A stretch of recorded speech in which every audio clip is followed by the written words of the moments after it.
Evening. Welcome to the fifth and probably final live stream for the Daily Bugle. This big tower has taken us 13 bags. Well, we're on bag 13 right now, but we're still continuing the build because there's just so many things to do for this bag. There's so many things to do for this set in particular. 16 building phases with multiple bags per building phase. I did try to pre-build, but I just ran out of time of things that I'm working on, and there's just no way for me to do all that and pre-build these pieces, so you will watch me build literally every single piece. So on the other hand, you don't miss out on anything. You'll see how this is built piece by piece, literally. So let's get that set up. Set up the music as well. I have to wait for the ads to play as per usual. You know the drill by now. At some point, I'm going to move to a more sophisticated setup that does not rely on just playing music through YouTube. That is still being set up right now. It's a lot more complicated than you might think.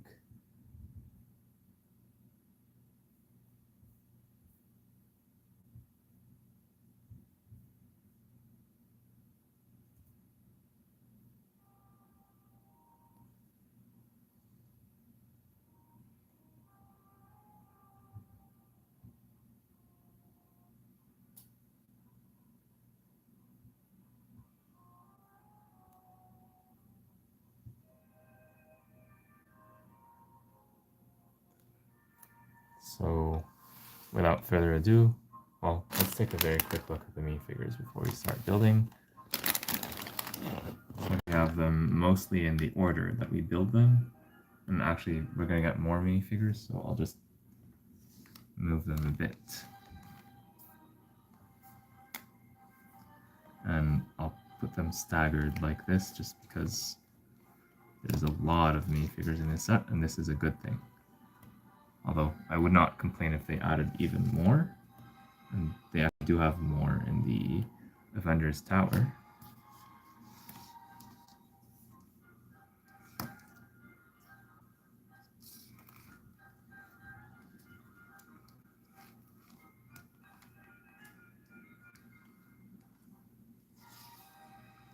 Just throwing all the accessories in a pile as well.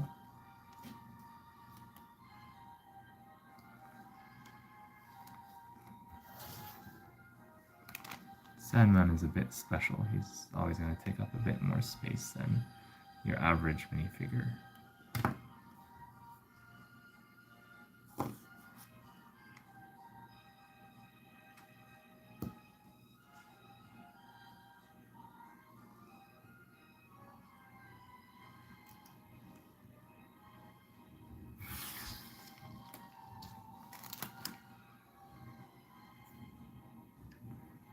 Alright, so there's the full minifigure lineup as far as what we have so far. Then we have, let's see here.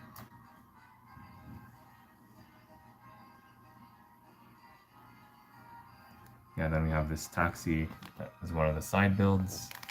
And then this, I guess, could be considered a very small side build as well. As of this stage, here's what these sticker sheets look like.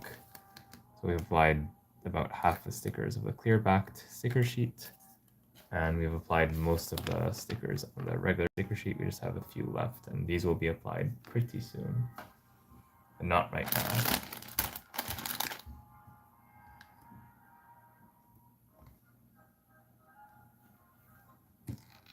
I guess I'll add these to the minifigure accessories as well. We got these in the previous bag yesterday.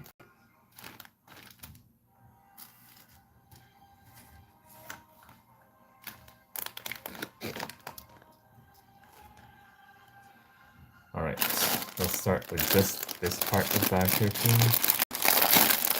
Let's instead of opening both bags, I just open this one and we'll pre-make all these pieces, then we'll do the rest. I was gonna do this off camera, but there was just no time. You know how life is these days.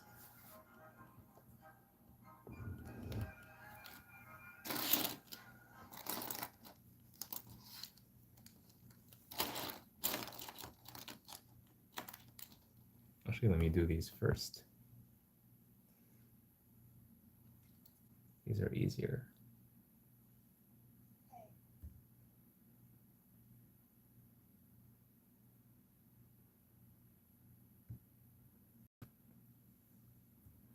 They're generating the ads with AI now. They look so uncanny.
One more here.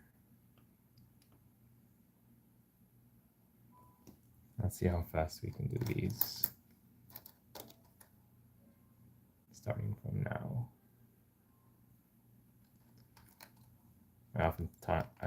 I oftentimes say it's not a race to do these, but now I want to finish this build tonight, so I'm turning it into a race.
Oh, after doing all of these, and this is not even the last time we'll be doing this, I'm starting to think,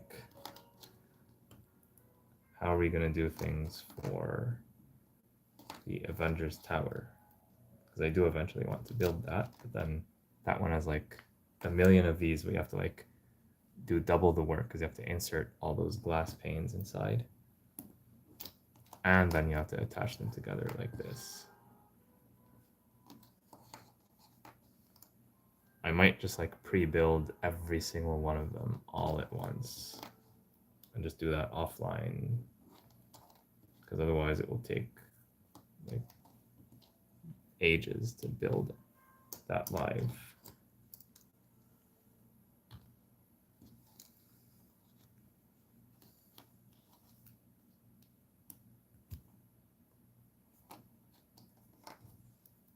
And I just realized that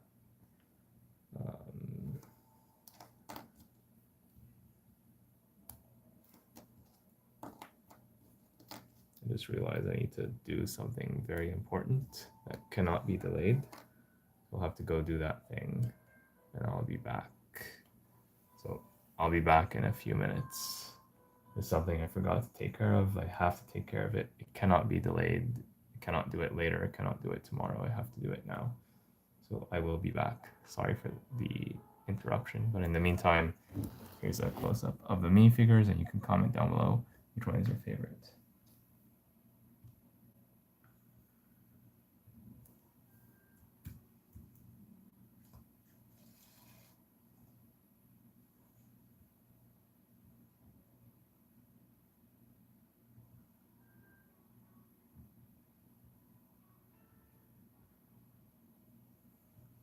I will have to mute everything, including the music, for the task I'm about to do.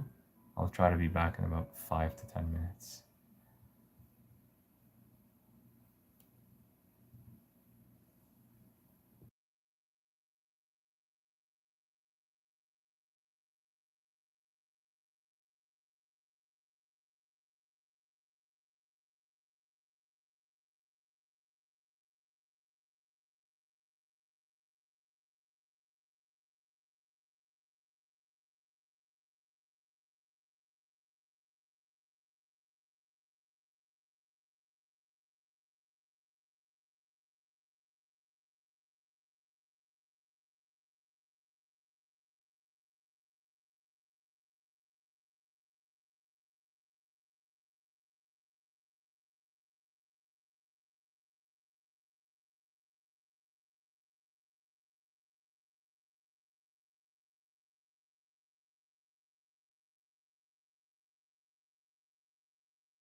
Hello, I'm now back. Sorry for the small delay. There's something that came up that I had to address immediately. Now I am back.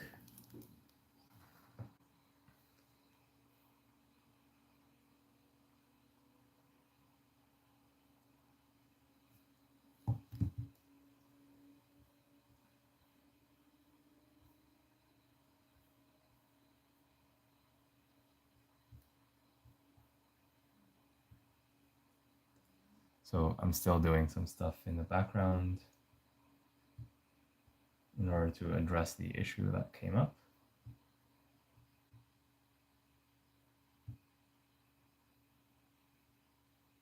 But we will be resuming the build very shortly.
I'll see if I can resume the music.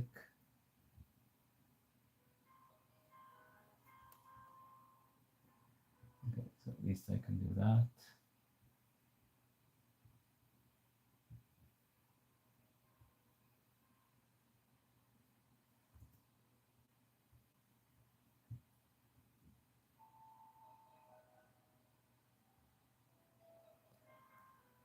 I'm dealing with a broken system right now.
wow, this thing is really broken.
Seem to have some internet connection issues as well.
Yeah, this is hopeless.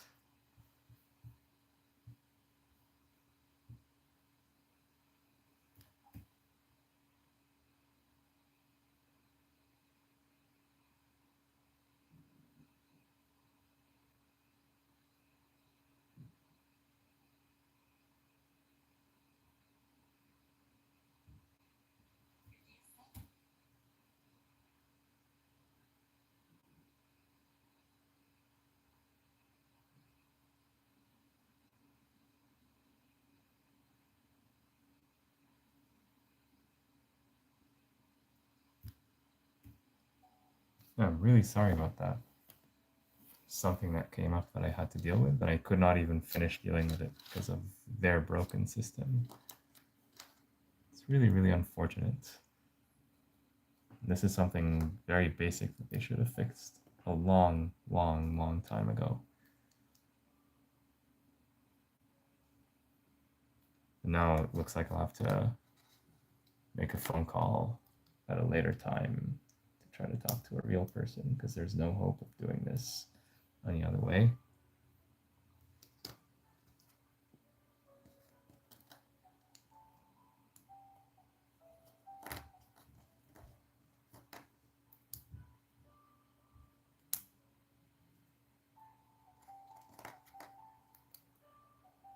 In fact, it's been so long, I feel like I need to wash my hands again before resuming the build.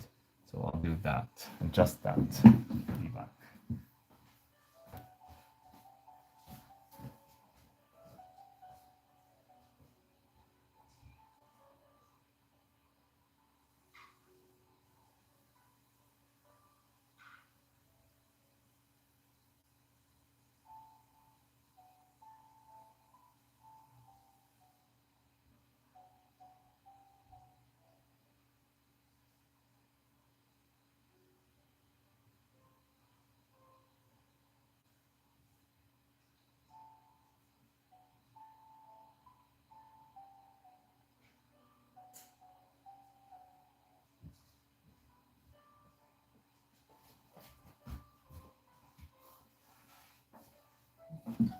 So, as someone said, wash your hands before building with Lego.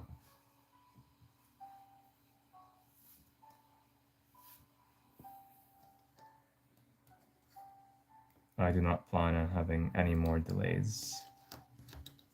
It's been 38 minutes of this live stream. We're still putting these together. But yeah, sometimes realities of life get in the way. But let's move on.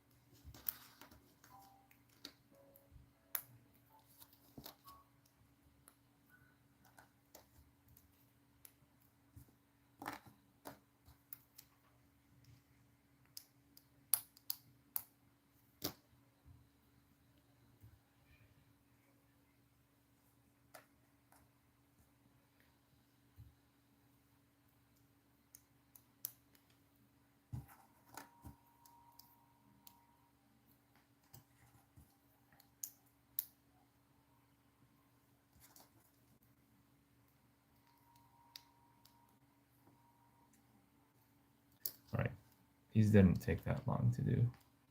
So now that these are done, we can actually open the other bag 13 and we'll see what we have there.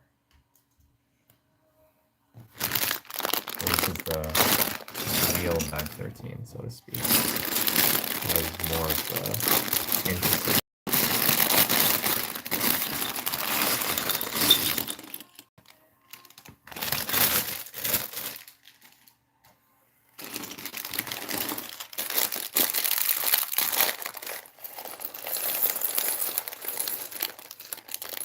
Looks like we got too many figures here.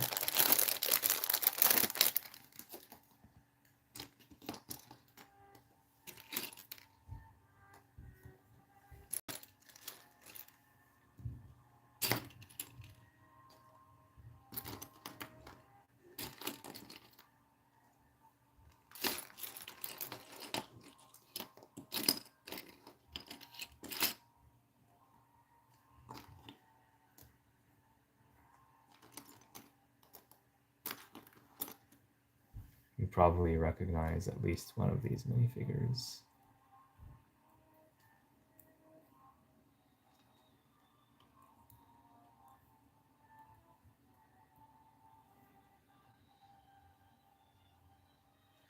So this one is,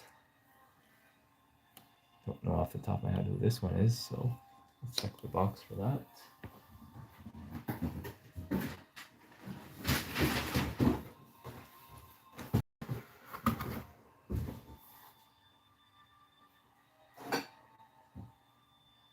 Betty Brandt. Betty Brandt. She has like the classic Nia hairpiece in dark brown. I don't think this is a main character, at least not a historic main character. Yeah, good figure to get.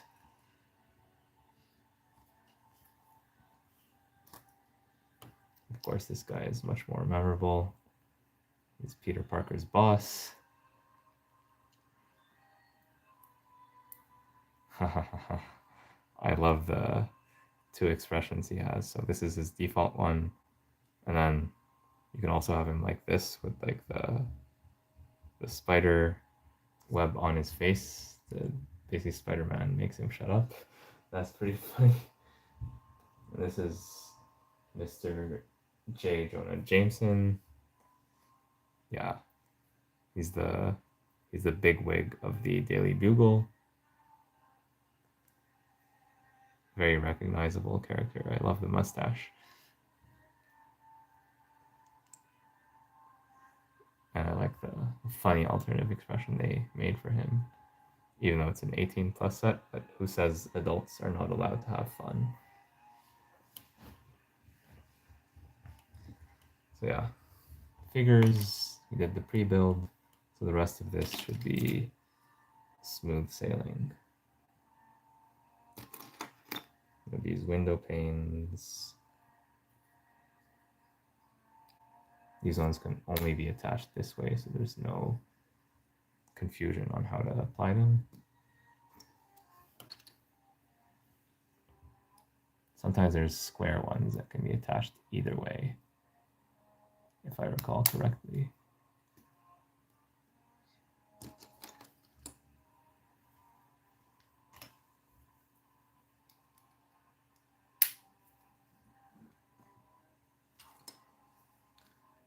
Here we do have a door for the door frame because obviously the guy has to have his office.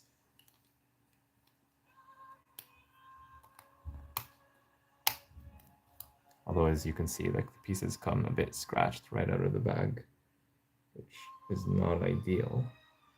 There might be a doorknob here, but I'm not sure what piece it's going to be, but most likely it's going to be one of these. But we'll see soon enough.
Hello, Cosmic Brick Studios and Haynes Animates. Thank you so much for joining. I just saw your messages right now, even though you might have sent them earlier. So thank you for the happy birthday wishes. And to answer the question about how am I building this without the instructions, yes, I am looking at the box, but I'm also looking at the building phases and the 3D view just to get a look at the set from all angles. And this is what I usually do for the larger sets. For the smaller sets that I build, like the $10, $20 sets, I usually build them looking only at the box and nothing else. And you can check the description for each video if you want to learn more.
Yes, it is a bit of a challenge, but a welcome one.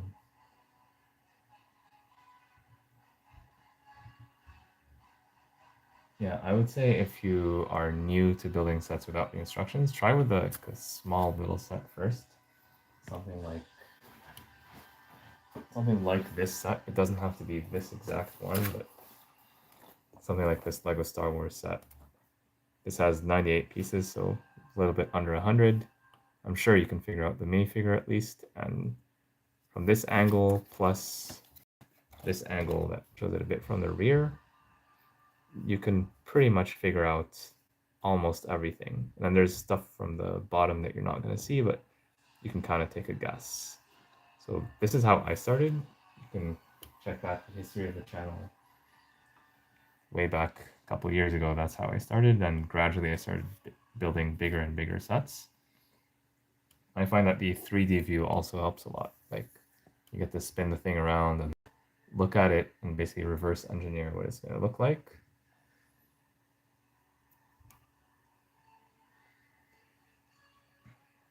So I don't see what the doorknob looks like. So I'll just assume it's going to be one of these pieces. It's very likely going to be the case, but it might be something else if you look at the official instructions, but I'm not going to do that till after the build is done. Oh, one other thing I need to do is the stickers. So there are at least a couple stickers in the set. In this bag, sorry.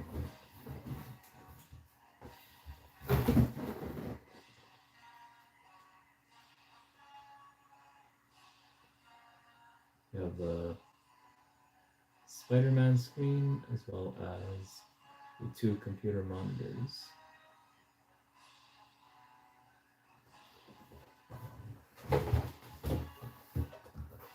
So Spider-Man screen, the screen with the Spider-Man thing is gonna go here.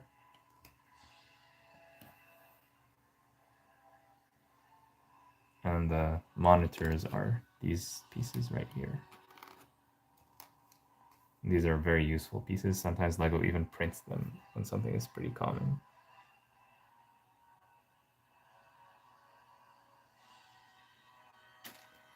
So to apply the stickers, I use this brick separator as per usual. And we'll start with the easy one, which in this case is the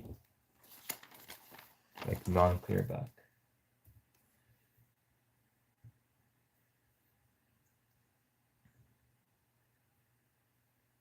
And we have a bunch of ads we're gonna have to skip.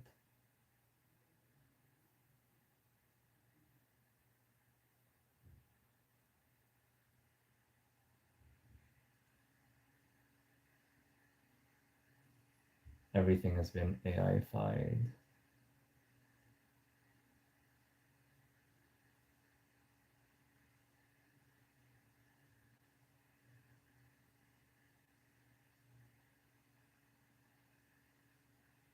These are the ads that cannot be skipped.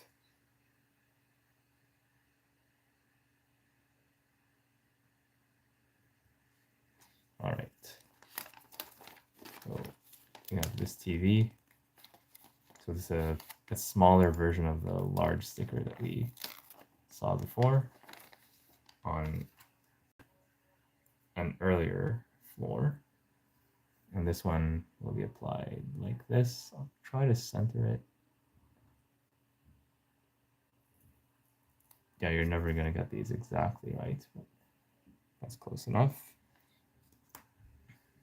The monitors could be either or, and then you just need to know which one goes where, and I think you can figure that out from context. And this one is pretty funny. I'll show it to you here because I don't know what it's going to look like on the piece, but basically here it says, basically the boss is sending Peter Parker a message that you're fired, although I doubt it's actually him sending it because I don't think this guy uses emojis like this.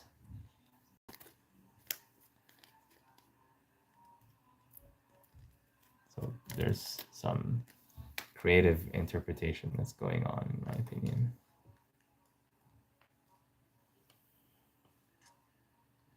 And usually these types of people, they're not going to write down you're fired in an email. They're going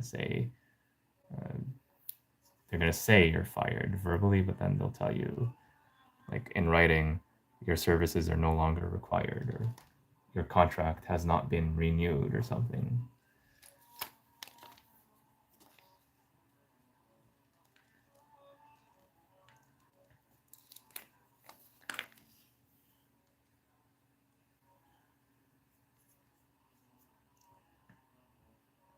And this is like a bit of an anachronism, the fact that we have missed calls on a computer screen. I guess it's something, this is more recent, because up until recently, it would be unusual to have a missed call on your computer screen. Phones used to be completely separate things from computers for most people and most companies. But yeah, I guess we're mixing up time eras. Or they're just like very advanced, they were the early adopters.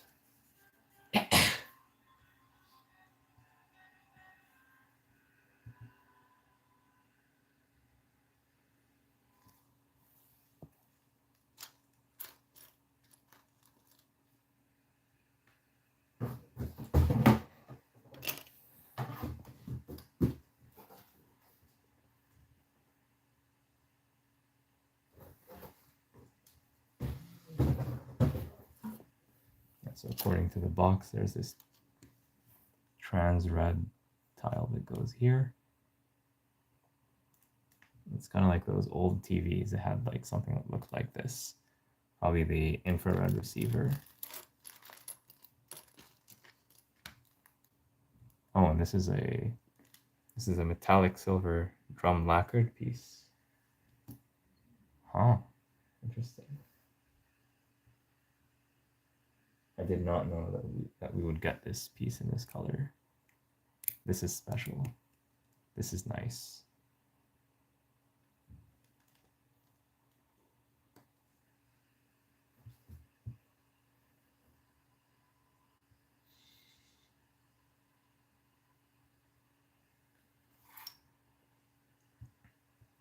Next, you have to build the chairs. And here the chairs, well, at least one of them is going to have like these studs instead of the round plate we used before.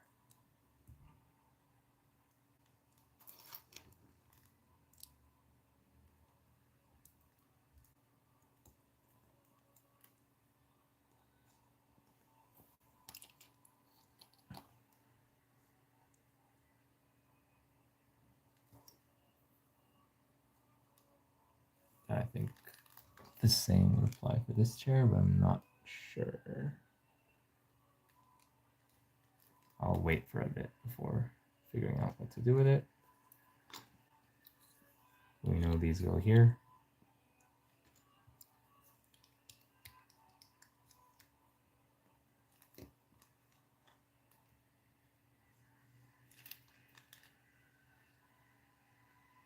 So one of the desks, the one that's easier to see, has some nice studs on the side construction.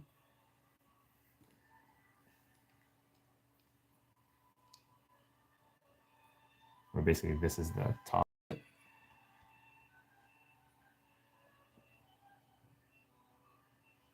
Yeah, I like it when they do things like this.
And sometimes it's hard to know what's going on from just like the first impressions. You have to take a second look more carefully.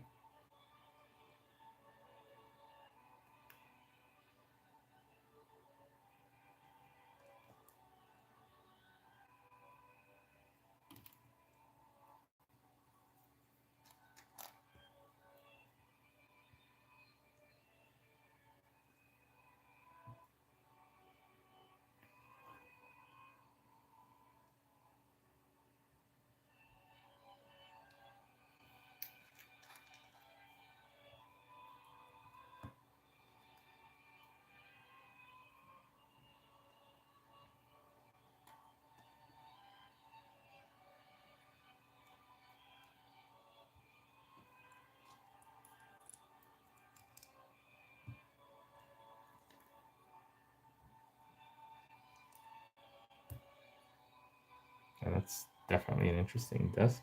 I've never built a desk like this before. Although again, the keyboard is not placed adequately for optimal posture.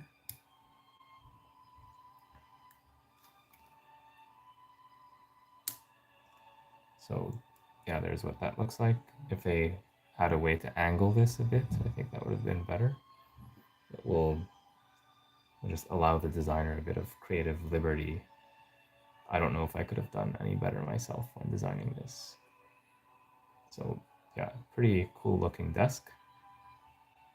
The monitor looks futuristic, so yeah, that's definitely a nice build right there. It will need to be attached to studs though. It will not like hold up on its own, but that's fine.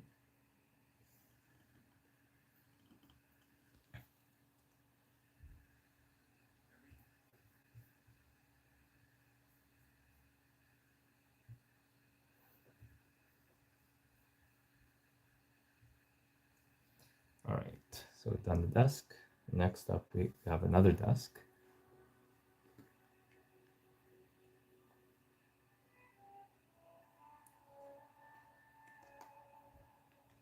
This one looks I think a bit simpler than the one that Peter Parker has, ironically. So basically, the employee has a better desk, a more interesting desk than the supervisor or the CEO in this case.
Yeah, that's pretty simple, in my opinion.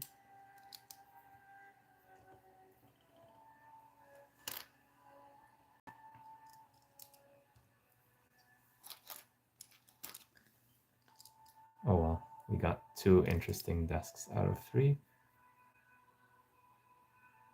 I'm not gonna complain too much, although it's strange that they gave the least interesting desk to the supervisor or the CEO in this case, the big boss. I say supervisor because in my work, a lot of the times we use the word supervisor to refer to the boss in an official capacity. But yeah, well, at the very least, we'll give him a perfectly aligned keyboard. Yeah.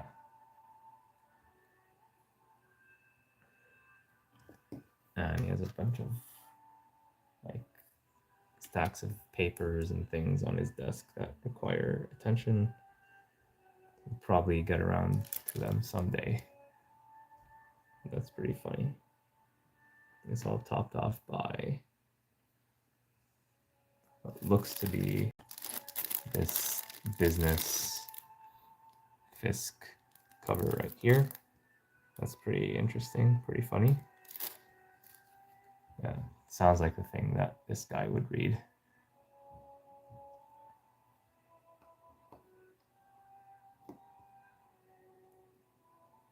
Yeah.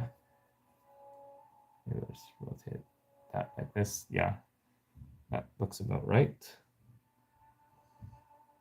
And the desk also has a bunch of these.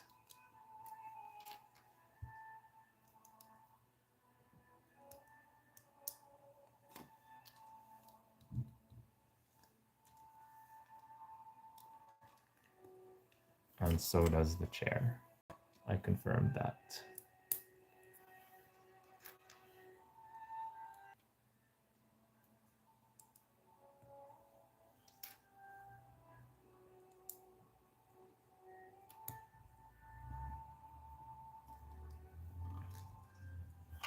This is a pen that is dual molded between what looks to be like the light aqua color and purple. I don't know what is the significance of this pen to the Marvel Cinematic Universe or to the Spider-Man universe, the Spider-Verse. I'm not sure what these colors represent specifically, but it apparently belongs to the big boss. So we'll just throw it here with all the accessories and hopefully we get a spare. Yes, we do. It's always good to see extra parts in these sets. All right. So we have to build a few pieces for the wall. But honestly, we're almost done here because these are just going to be added at the top.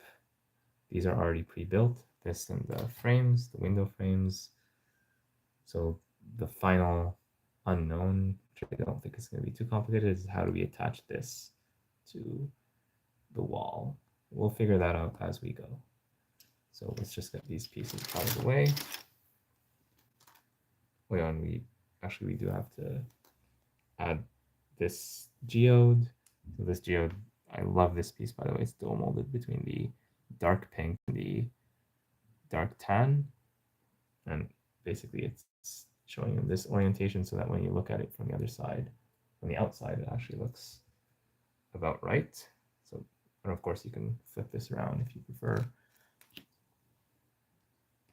Then there's a bunch of trophies, presumably for the stellar journalism of the Daily Bugle, thanks to Peter Parker, who just got fired.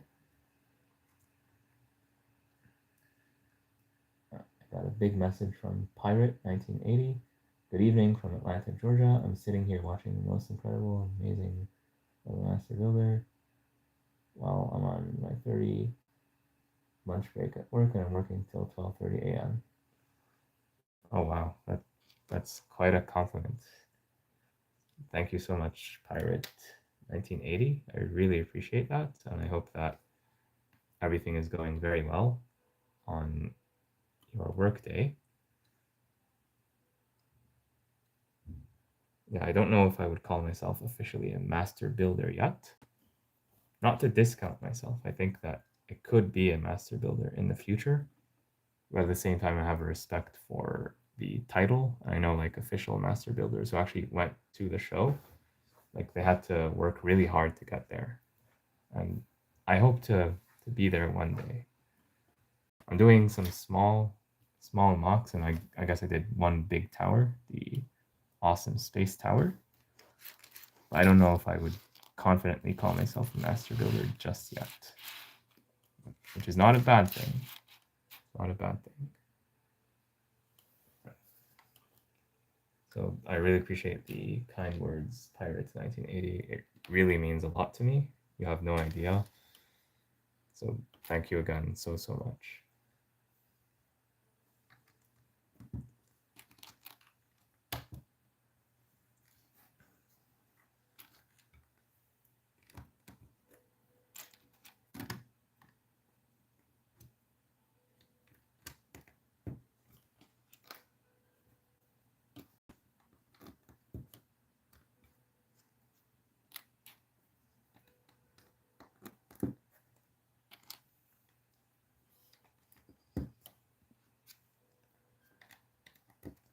I started this channel because I wanted to bring joy to people through LEGO and maybe other things, but mostly through LEGO. And I'm very happy that my message has reached at least one person.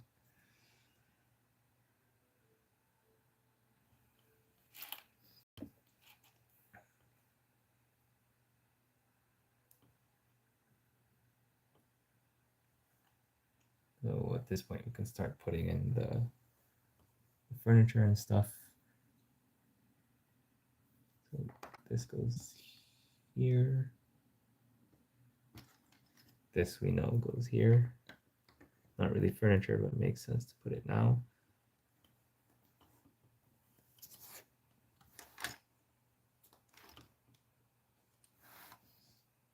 And apparently the blue chair goes to the big boss, even though I would expect him to have the black chair, but that's what is shown. Of course, you're always free to swap them around. And this desk goes here. It's attached by only one stud, apparently, so it's you can easily remove it and look at it.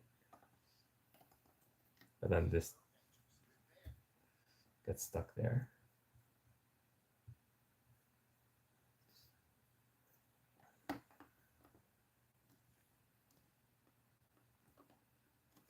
And apparently this can be moved a little bit. But yeah, that's in its intended location. As for the other side, this one goes here, logically, and this chair goes here. And this can also be rotated just a bit. So yeah, I think that's a natural angle just to be like as perpendicular to the keyboard as possible, or basically you want the keyboard to be in front of you.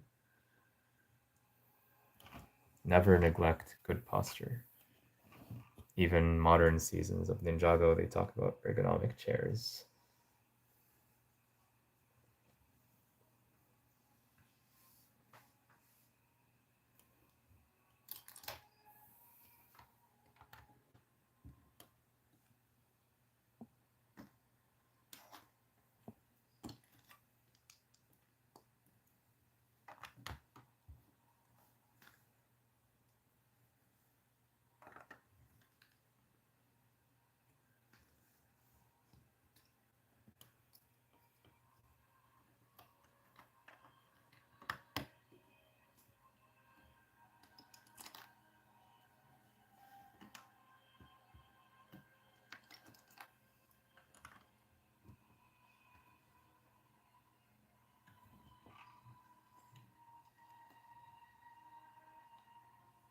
And here my guess is that we have something that looks like this to hold on to the TV.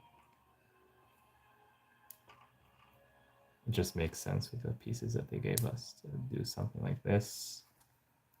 And this would attach. I'm not sure if it would be at this level or this level. I'll just do this for now and see what does that look like. I think that looks about right. If I move this over by one stud, does that look better? Well, it's shown as more of an angle, so I think this is its place. I might be off by 1 or 2 studs, but it's the thought that counts here. You get the idea.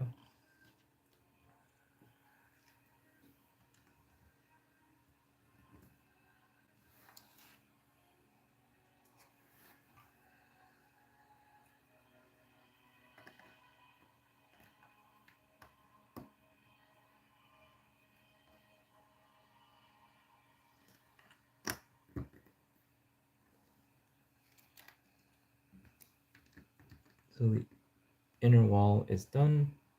Now we can start building the exterior, and then we'll be done with bag number 13.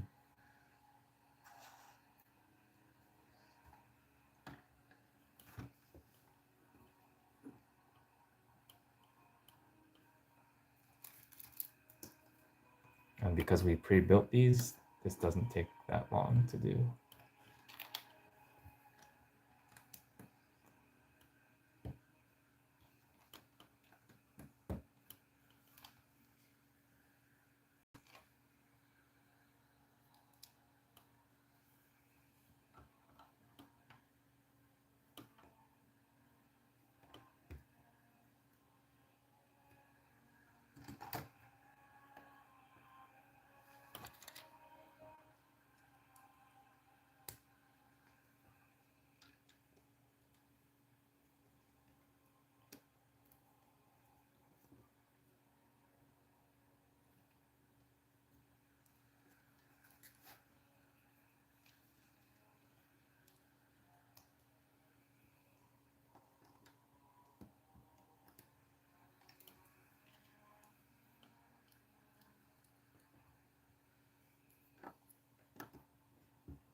Looks like we knocked off the desk, but that's okay. It's easy to put there.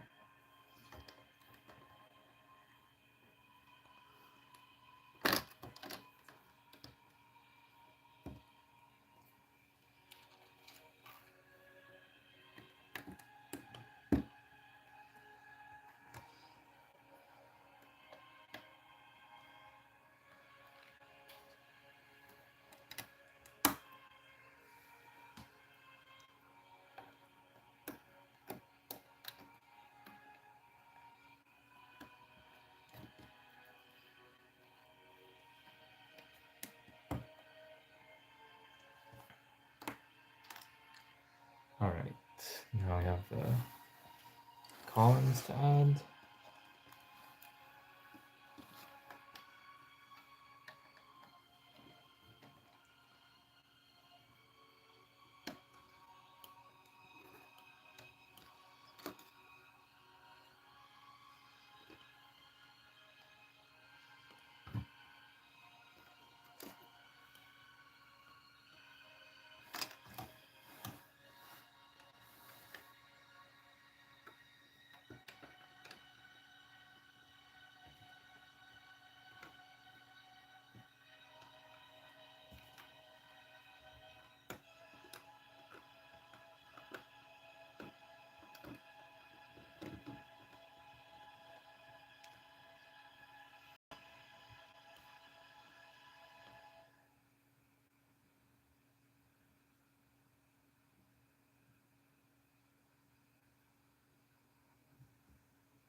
There's a bit of a mystery with one of the pieces used here. Specifically, there's this piece. It's supposed to go here, but I don't know the space for it. Like, where does it go exactly? Because if I put it here, then basically the has to occupy the space taken by a brick. Because there's not a lot of large plates here.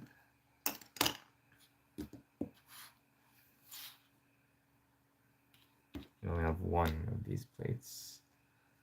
There's this.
And I'm spinning the thing around to find out how to deal with that piece.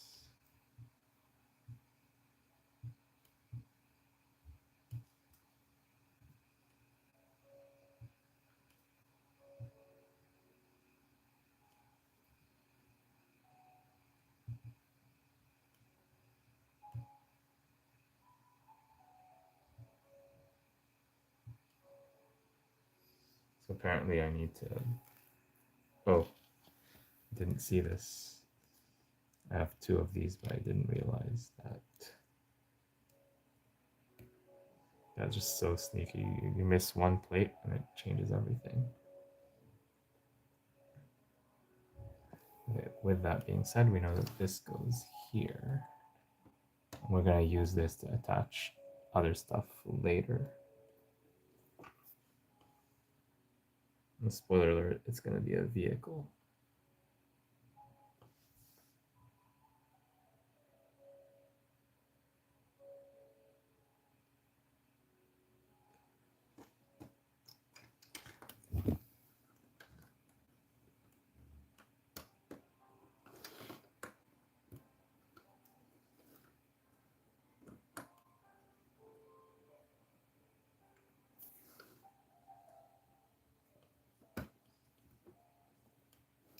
That's much more stable. The corners, as usual, they're not going to get fully attached yet.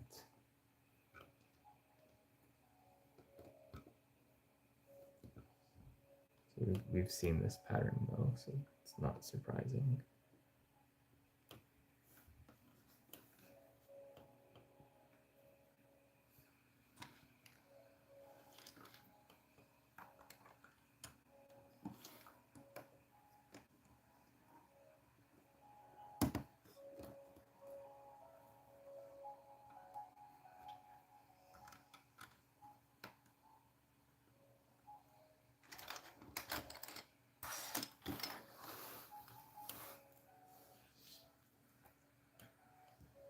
Put the desk back.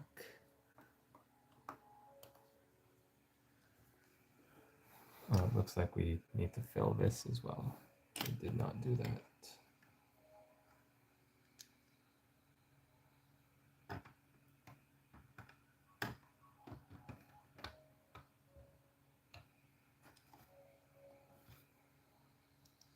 And it does not look like it right now, but we're actually building the top of the tower. This is like the topmost floor that minifigures can access on a normal basis.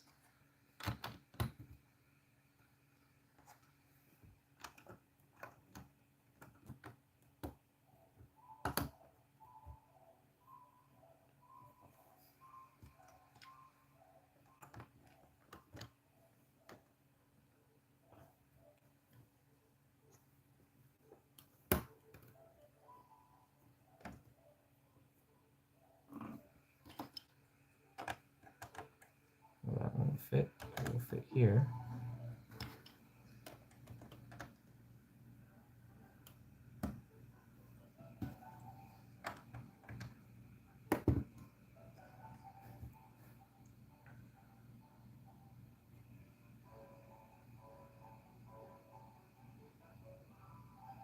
Somewhere along the line I was supposed to use this, but it looks like I did fine just without it, at least for now. So yeah, I'll do the announcement for bag 13. For those of you who don't know, it's just the fact that I'm gonna make a summary of this video later, so it just helps me to not have to do another voiceover.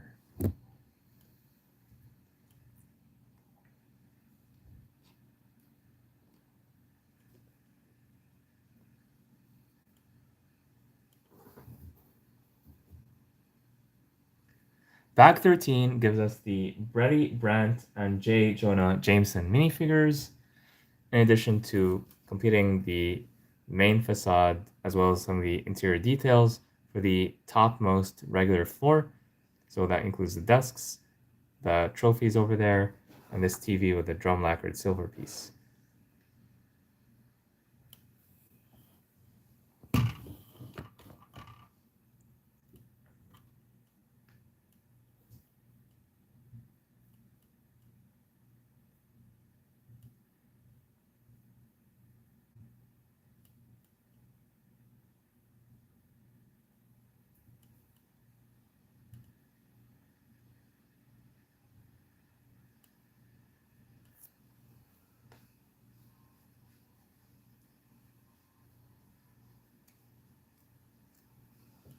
All right, so Let's put these guys back in the minifigure lineup.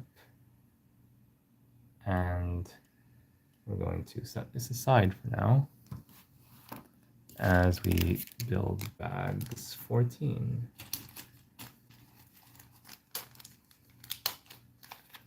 So now that we looked at all the pieces, I'm pretty sure this was indeed the doorknob. I was right, because the other 1x1s are not pretty good doorknobs in my opinion. Except maybe this piece, if you wanted to say that like there's a security access code, but that does not look like it either. So we're done with bag 13, lucky bag 13. And we'll move on to bags 14. And there is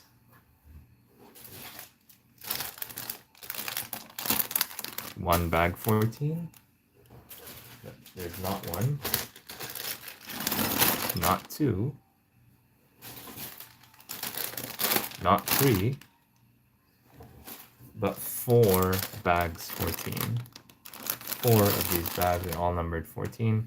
When unboxing the set, you'll have a hard time finding all of them. Just sorting through all the bags is a chore in of itself. So if you do get the set before it retires, keep that in mind. I'm not recommending against the set just for this reason, but it is something to watch out for if you do decide to buy the set. So I would say buy the set as long as you don't mind the stickers. It's a more pressing concern. And just organize the bags very, very, very carefully. And so when building, you're going to want to put these in multiple piles. But at the very least, I'll give them credit that the bags don't contain too many pieces. So actually, before opening any of these bags, I'm going to do the boring one first, which is this one here, just to proof out the parts.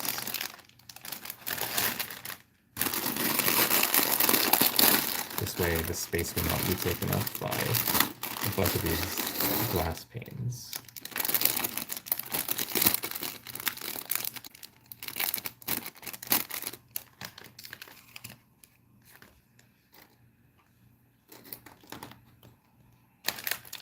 And we're going to do an almost identical build to what we did yesterday with some minor variations, but basically it's going to look exactly like this, more or less. And hello, Joan L. Janka 8041. Thank you so much for joining.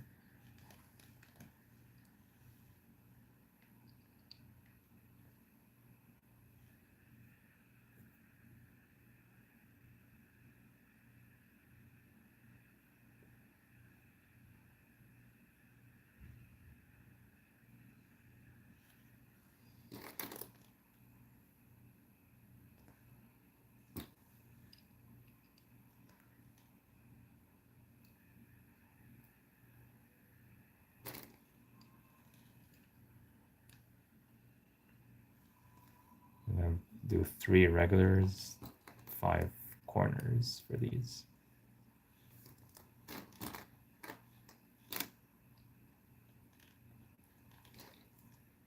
And there's 16 bags in total. This is bag 14, and the last one where we build part of the building itself.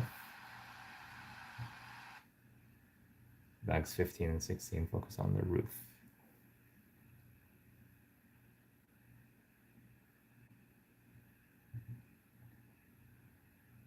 And thank you everyone for all the hearts, all the comments, all the likes. Be sure to like and share the stream. It really helps push it in the algorithm to more people. I always appreciate that.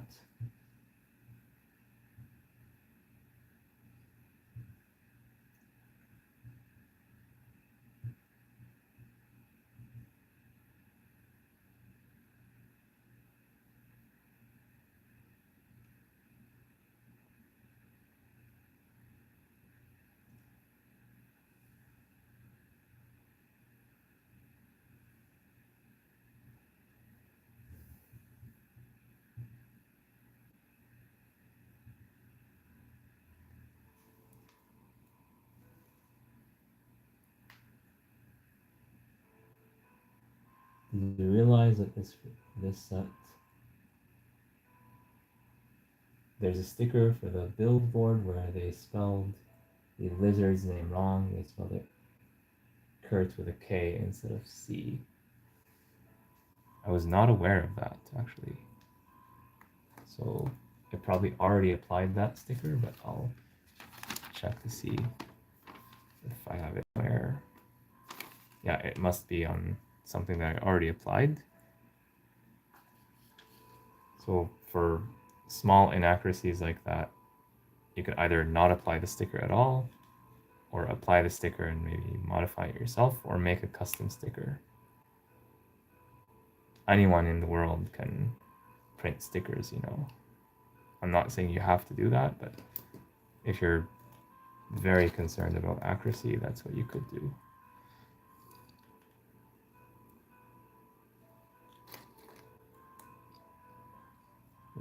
To me, it's surprising that LEGO made this kind of mistake in an 18 plus set, and the fact that they did not correct it.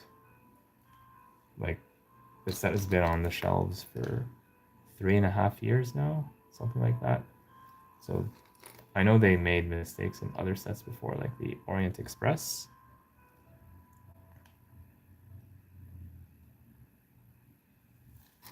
So yeah, once I completely finish with this floor, I'll bring back the other parts of the set. I set them aside for now, just to have more space to build. And yeah, I'll see if my version has that mistake or not. I bet you can see it right now. So I don't see it here. I will go check the other build that I have. I'll step away for a moment to do that.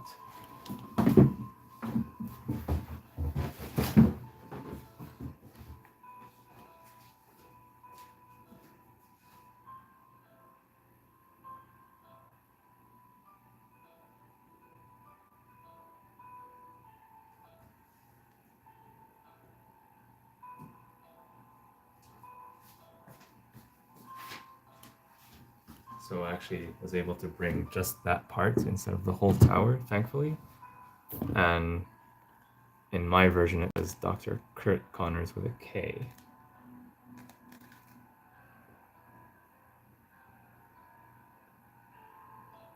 And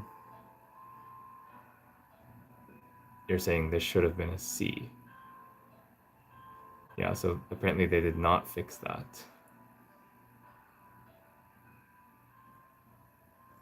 For the Orient Express, they did fix it. It's the other sticker piece.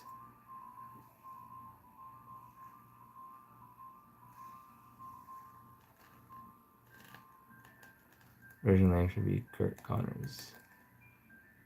Yeah, so I don't know how they let this mistake for 4 years. You'd have to ask LEGO. But yeah, I know for the Orient Express, they did make some obvious typos. Like I think they misspelled Paris or something like that. Very obvious typo, but they fixed it in like 2 weeks.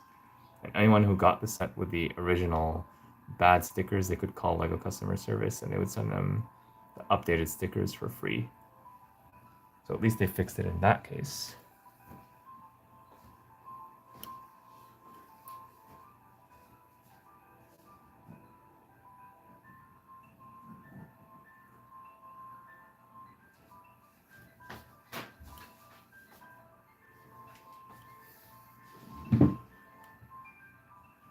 So maybe there's an alternative explanation. Maybe like there's 2 Kurt Connors, as crazy as that sounds. Maybe there's some deal between Disney, Marvel, and LEGO. I'm pretty surprised that for a licensed set, usually licensed partners like Disney, Marvel, they're not going to want for there to be mistakes. Like imagine if they misspelled Darth Vader, obviously they're going to have to fix that. So it's not clear to me why they kept this mistake for 4 years.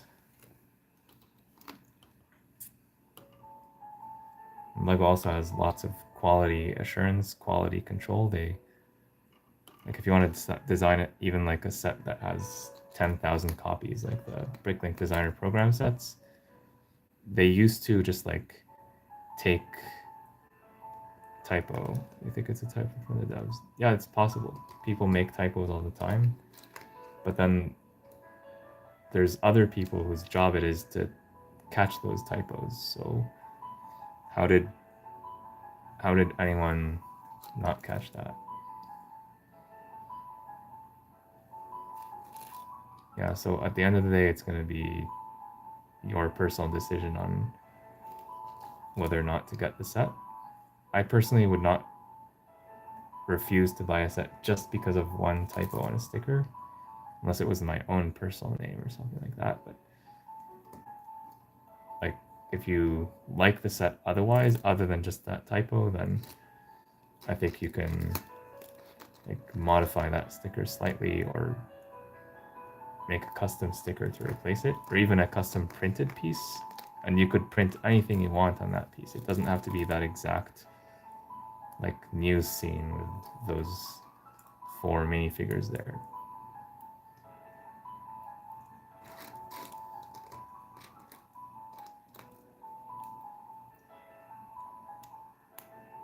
But yeah, like if you find this set on a discount, like 20-30% off, or even 40% off if we get very lucky on Black Friday like we did 2 years ago, then I think it's definitely worth considering.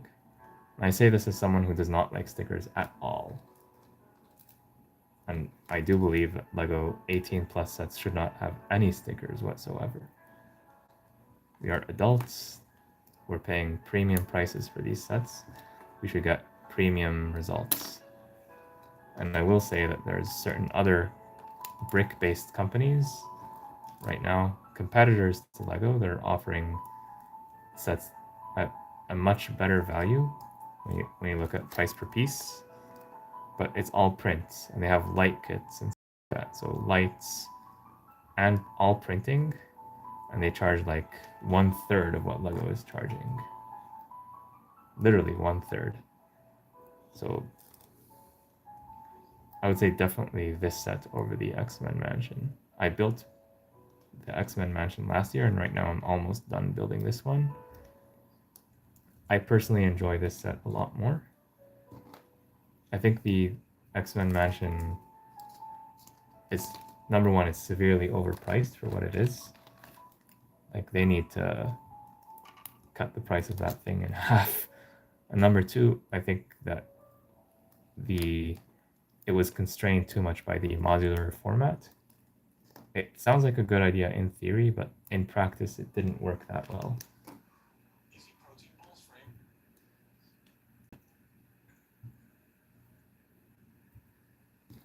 And this is especially true when you compare the X-Men Mansion to the Natural History Museum. With that set, you get like a full modular. It's like fully packed almost to the edge of the base plate. And when you put the X-Men Mansion next to it, it looks tiny in comparison. Like, the X-Men Mansion is not a bad set, but if you had to decide between the two, I would definitely get the Daily Bugle. And another difference is that the Daily Bugle is retiring at the end of this year, whereas the X-Men Mansion is not scheduled to retire until probably next year or the year after that. So you have more time to get the X Mansion as opposed to the Daily Bugle. Of course, there's always zombie stock on Amazon. Well, not always, but oftentimes there's zombie stock on Amazon. For example, the Modular Bookshop officially retired in December 2023, but many people are able to get it in early 2024 on Amazon, sometimes even with a discount. So you might find that this set goes out of stock in November. Like, the earliest I think it would go out of stock would be during the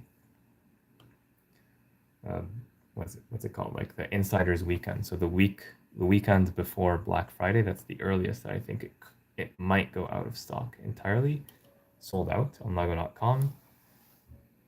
And then if it does not go out of stock, then it might go out of stock for Black Friday, which is right at the end of the month of November. Otherwise, it might last into December. I know they do some sales in December just to get rid of all the stuff before the huge January wave comes in. So that's like the minifigs for the X-Men Mansion for, yeah. So if you just want the minifigs but you don't want the whole build, you might be able to find a good deal on the minifigs either on Bricklink or other places like where minifigures are sold. Just make sure you get genuine figures and not fakes. Some of the parts are common and not exclusive, but for the exclusive parts, I would say get them from Bricklink. Especially if you just want 1 or 2 figures, then don't buy the whole set just for 1 or 2 figures.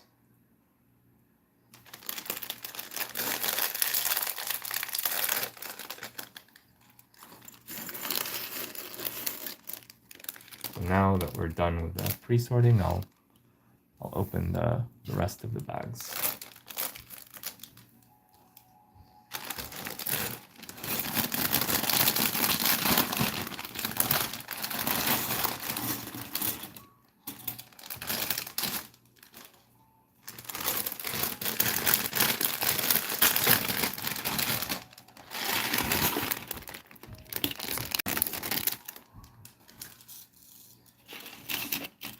And again, let's put these pieces in the corner, not take up space.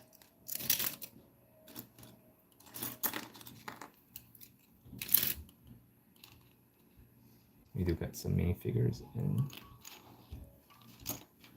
this bag as well.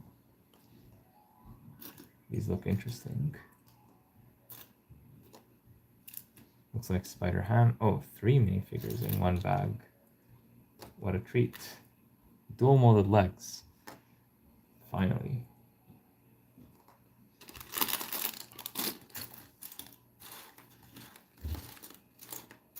So this and this are different lengths. Thankfully, they're separated so that you don't mix them up easily. As long as you don't like throw all the parts together in one pile like what some people do. But I guess they enjoy the challenge.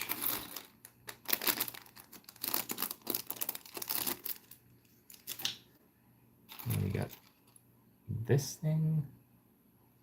I don't know if this is going to be used as a minifigure part or as a bird's nest. That could be a bird's nest.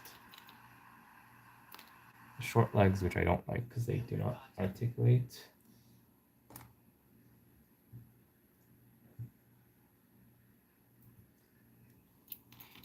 Oh, Miles Morales. It's nice to get that guy.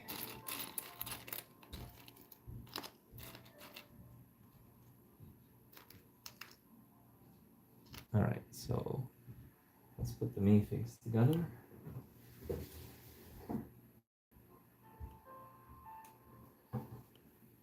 Spider-Ham is just 3 pieces. No side printing for the arms. Any thoughts on the new Arkham modular set? I do like the set. I have not seen detailed reviews of it yet because I want to, if I get it and build it, I want to build it for my own opinion before looking at what other people said. I'm not like a huge DC fan. Like, I like the franchise, but I'm not like a specialist where I know every single thing about DC, but it looks pretty cool to me. But again, I feel like the set would benefit from a discount. It is interesting how it's an inverted modular, so there's multiple ways that you can connect it to other buildings within your LEGO city. That's definitely a plus point, although I have not seen how well that works in practice. So we've seen with the X-Men Mansion that just because something is marketed to be a modular building doesn't mean it's actually the best modular building. So for example, for Ninjago, the Ninjago modulars, they're marketed as such, but then they often have overhangs or you cannot connect them in any which way without having to do your own modifications. I'm the kind of person who likes to do modifications to their set, so that does not bother me at all. But because I make my videos for a large audience, a wide variety of people, I have to keep that in mind when giving set recommendations.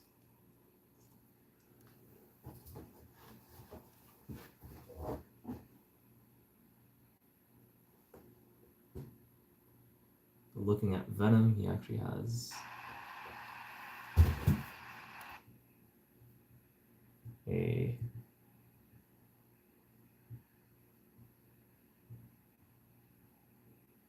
he actually has like the whole like this piece here with a bunch of stuff, tentacles, whatever they're called. Not Miles Morales. He just gets the hoodie. Yeah, this is clean. This looks good.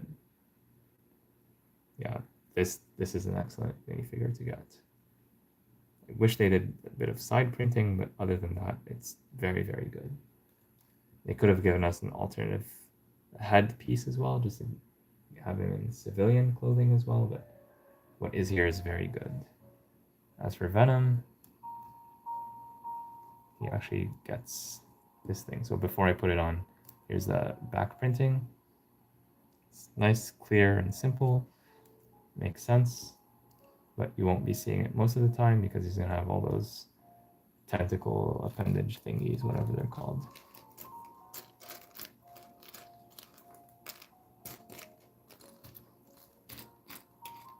It's always the bad guys that look the best.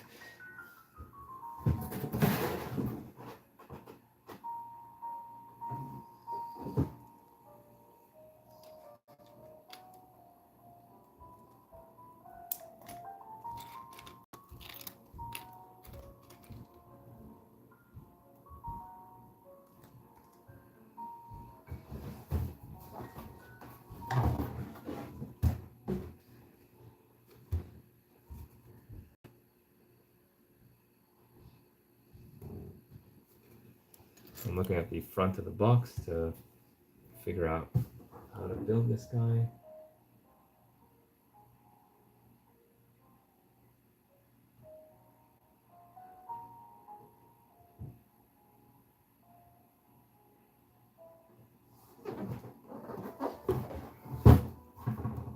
So we see the smaller of these go at the bottom.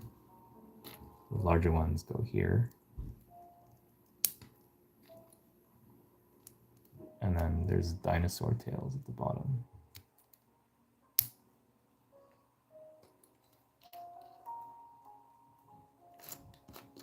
This at the top, I believe. This is a soft piece, by the way, just to make sure kids don't get hurt when playing with it. This massive dinosaur tail.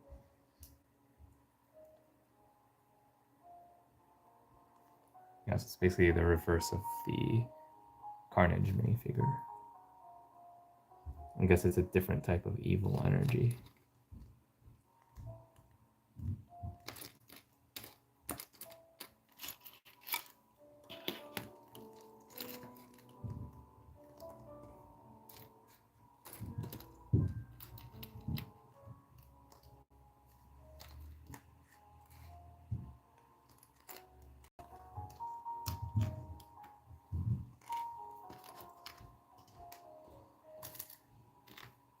I'm looking for that one piece.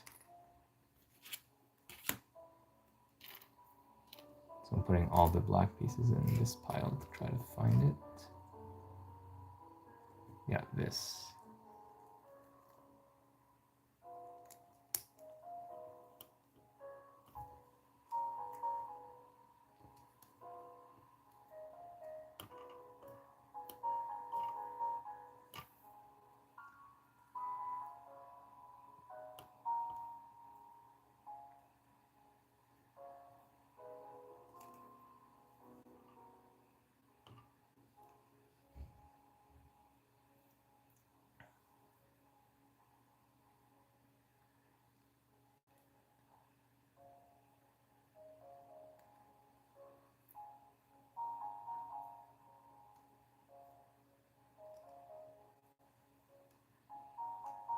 And if this was not enough, you can give him additional evil energy shooting out of his hands.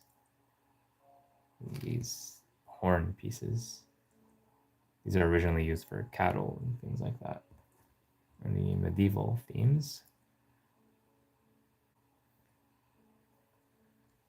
Yeah. Look at that guy. Yeah, nobody should mess with this guy. Yeah, there's Venom. And also we got our boy, Miles Morales. Yeah, and then Spider-Ham as well. All right.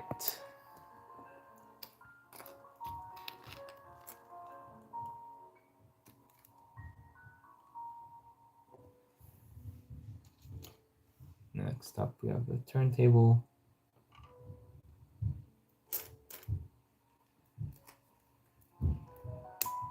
And we'll apply any stickers that there are to apply. I believe there's only one sticker that's going to go on this piece here. So that's another large sticker, but we've seen worse. So I think we'll be okay.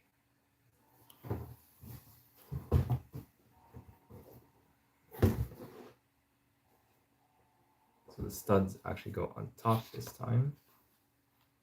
And it's going to be just the facts sticker.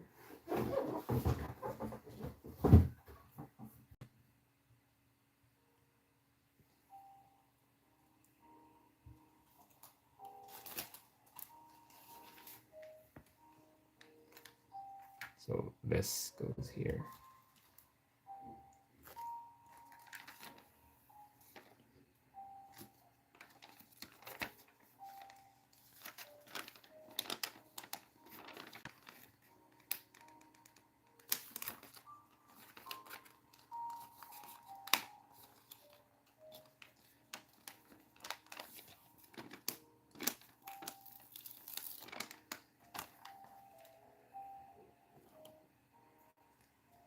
Try to get it centered, but it's very difficult to get it both parallel and centered. Not too high, not too low, no air bubbles.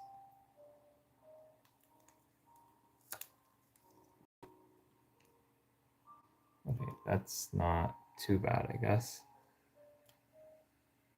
Okay, there we go. That's this big sticker. And with that out of the way, we can move on with the build.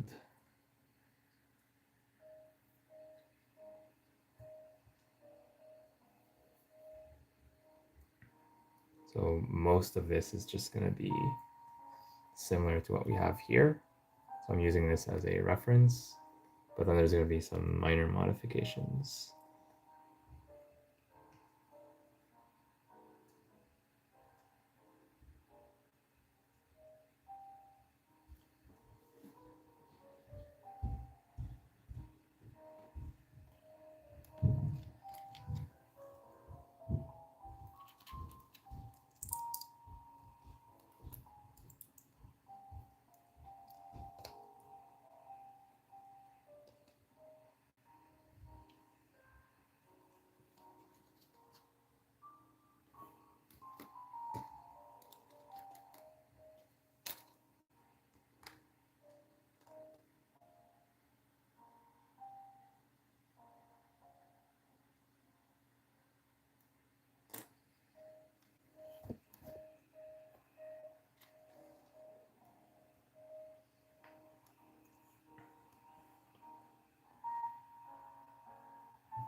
So the difference is that we're going to have these pieces here. We're going to attach stuff to them. Other than that, it's going to be similar to what we had before.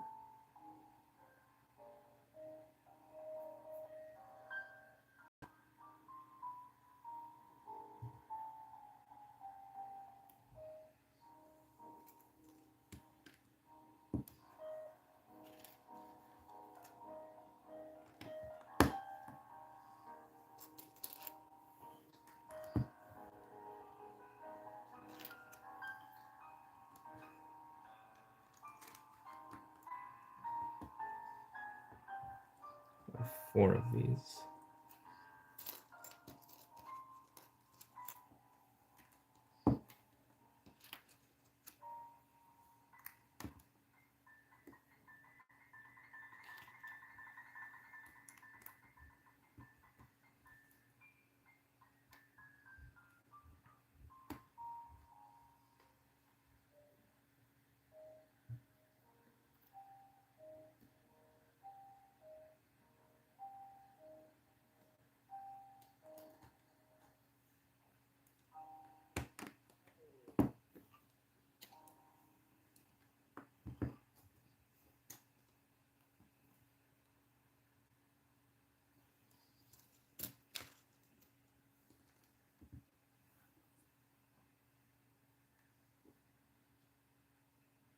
Then we have the usual snot pieces. Snot here means studs not on top.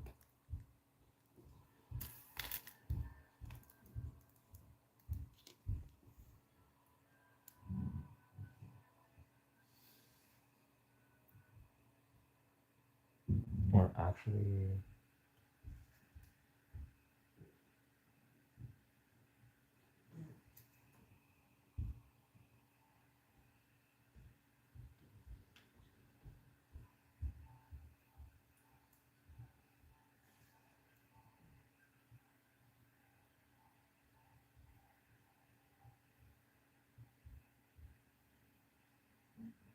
looks like we might not be doing that exactly this time.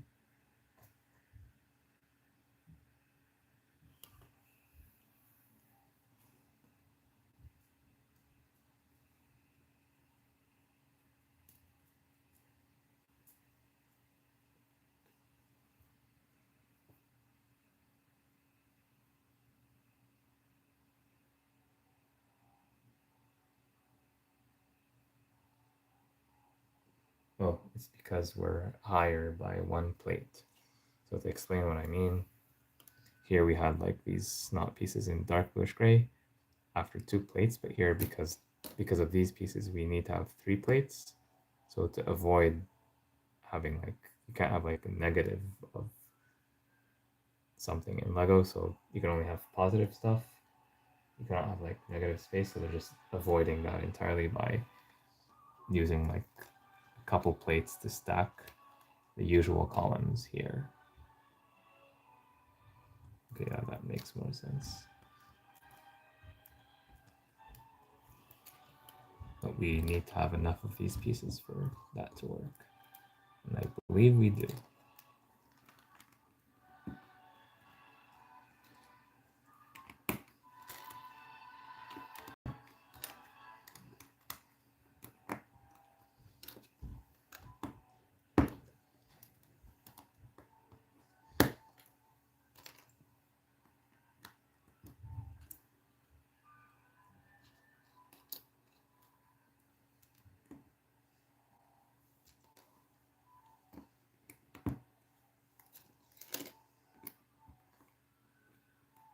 And before continuing, let's test this theory. So if I do this, and I attach, let's say, this, it should be, yeah, it's exactly on the level, which is what we want.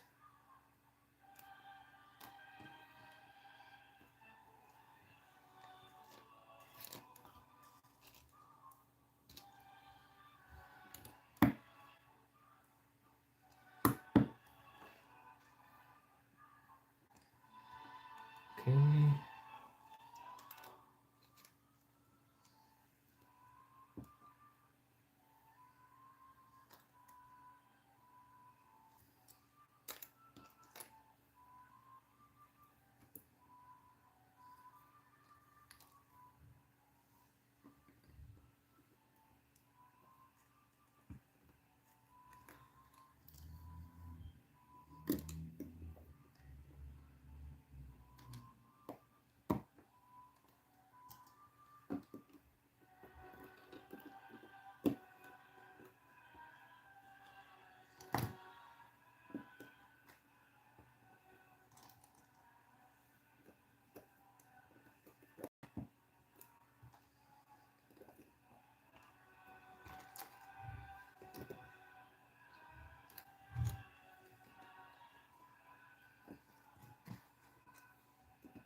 I love this song.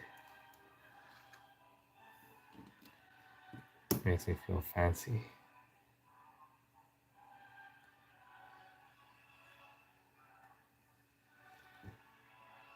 I know they play it in lots of ironic situations as well.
I ran out of the 1x10 plates.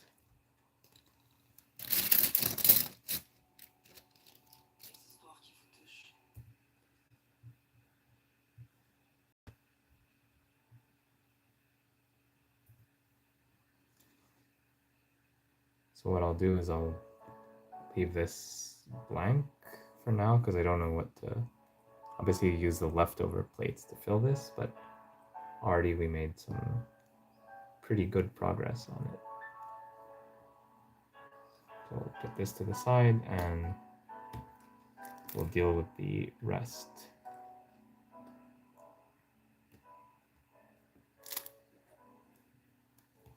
So we'll just move everything over and bring the main build back.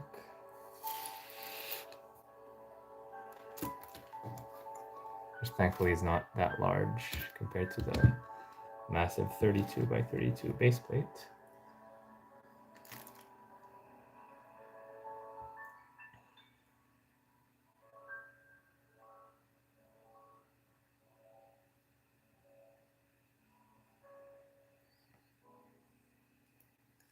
So by now we know that these corner pieces go everywhere here.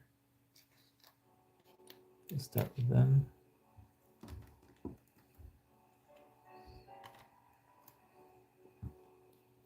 And this is an area where if you swap the pieces around, as long as you have the same overall result, it doesn't matter. Like if you have a 1x3 followed by a 1x2 or 1x2 followed by a 1x3, most of the time it won't matter in this case.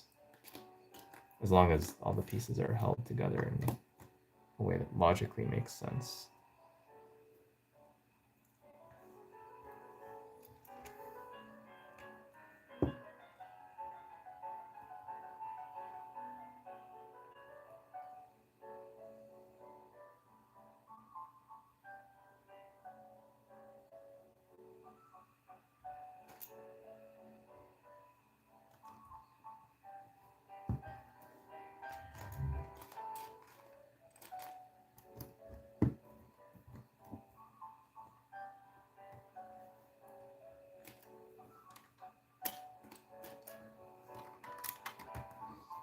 And as always, use the largest piece possible to fill any blanks. You might need to break up the smaller pieces later.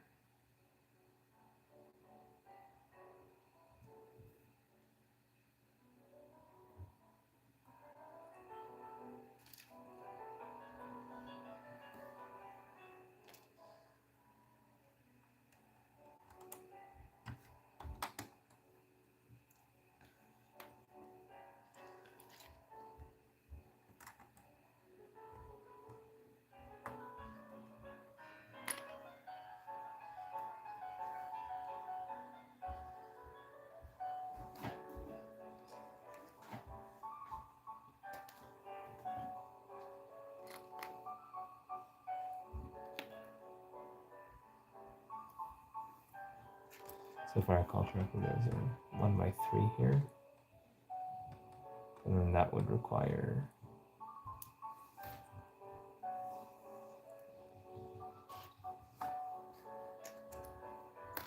these and these. I guess it could work.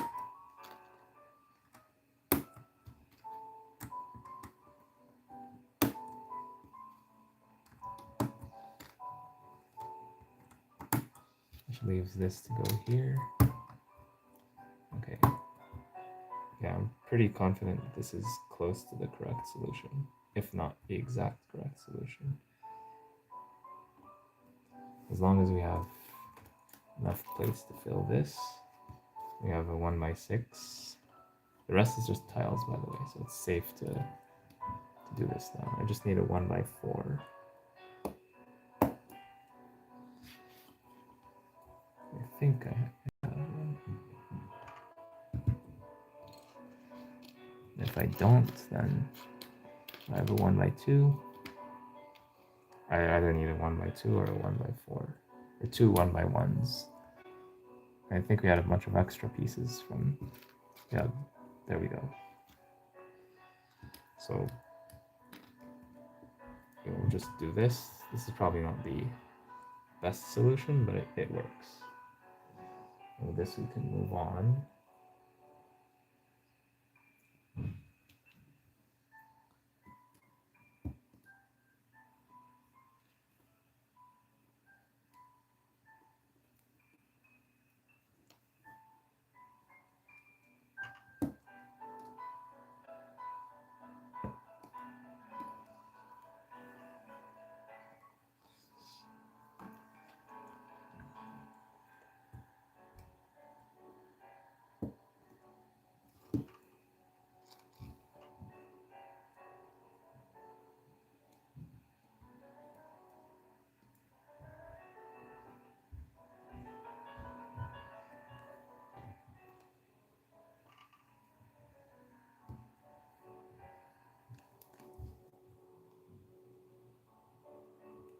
Should be a bunch of panel pieces. Yeah, right there.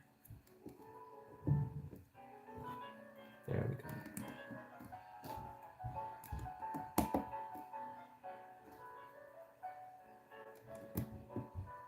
And then here we also have these things that we're gonna attach. Well, I have this in front of me.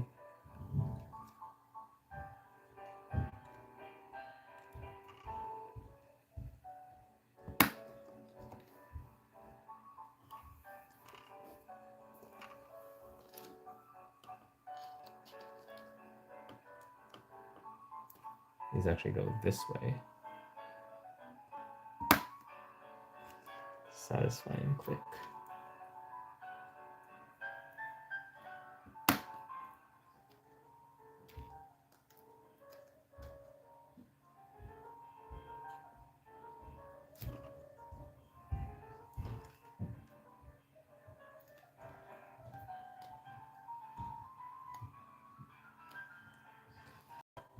Need one more of those pieces. Might be behind something.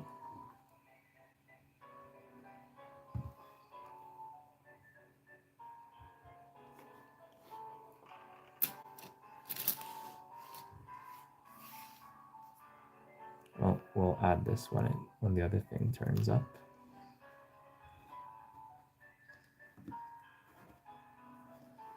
Essentially, they're gonna look like this, including the fourth one. But yeah, the piece for it is right here.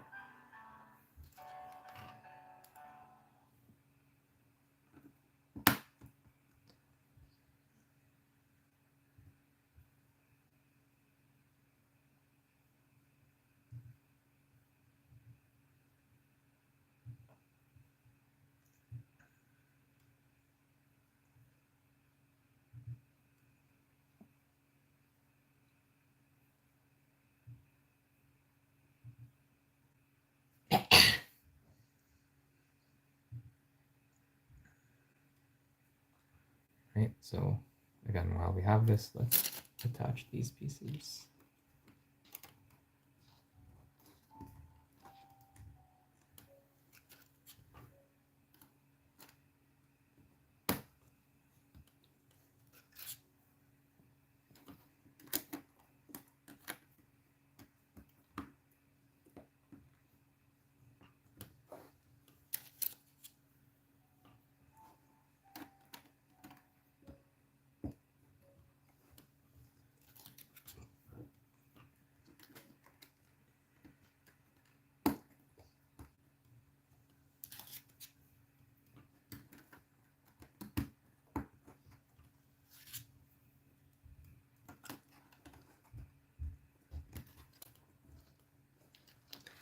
Alright, so now this is done, completely done.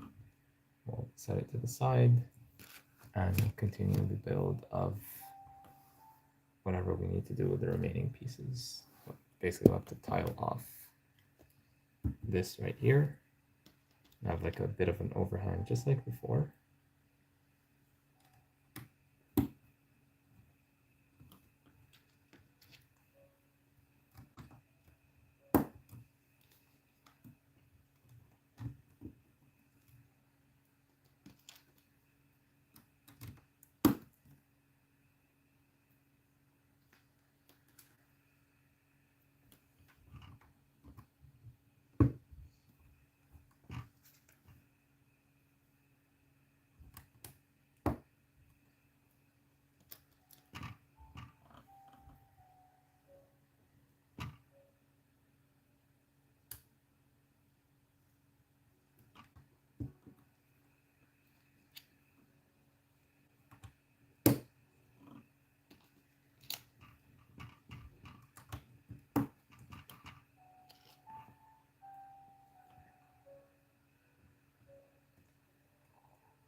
There we go.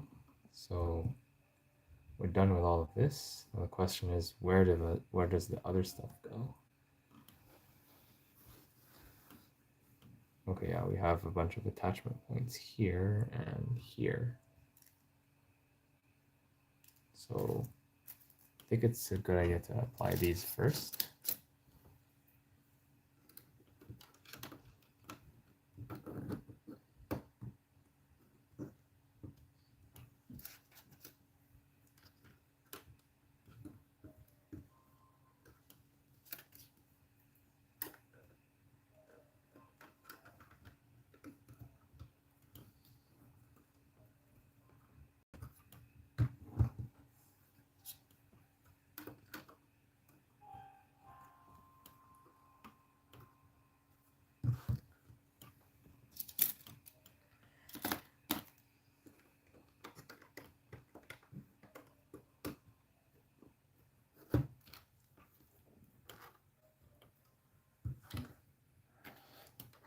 After 5 days of building, we're finally at the top level of this tower.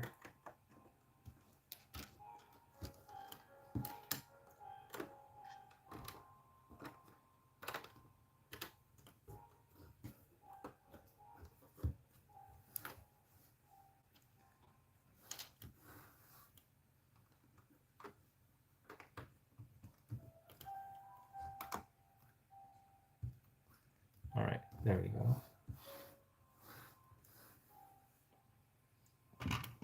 I wonder why they chose the azure color here. In any case, it's not going to be super visible at the end.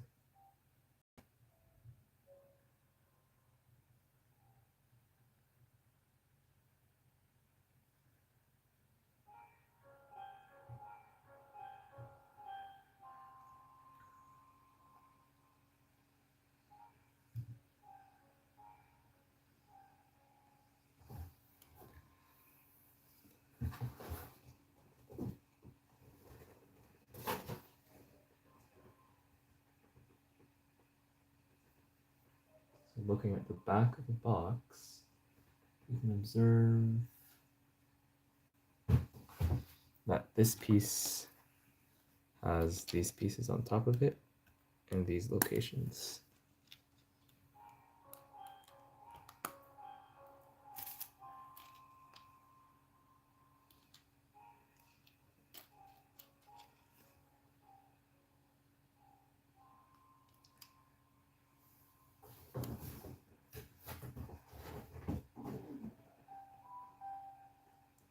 1, 2, 3. Yeah, so right here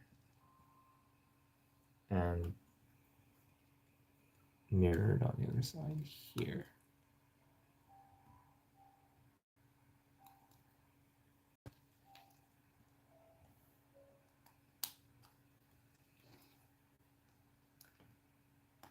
You have some lights. They do not actually light up, but that's the idea.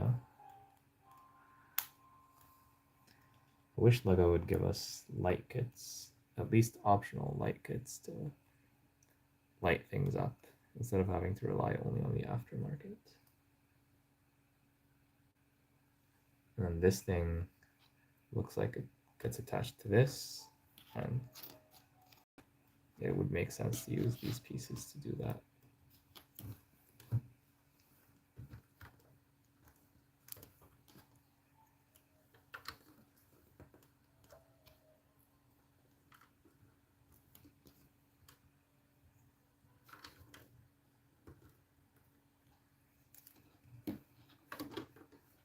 This would go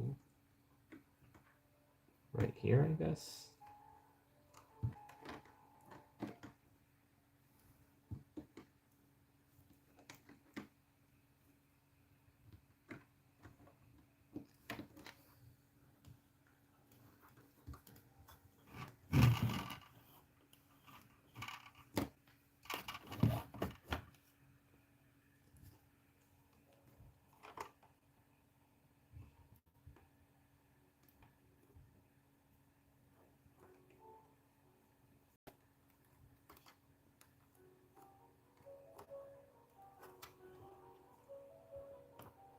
Just pressing down on this so it doesn't fly off immediately.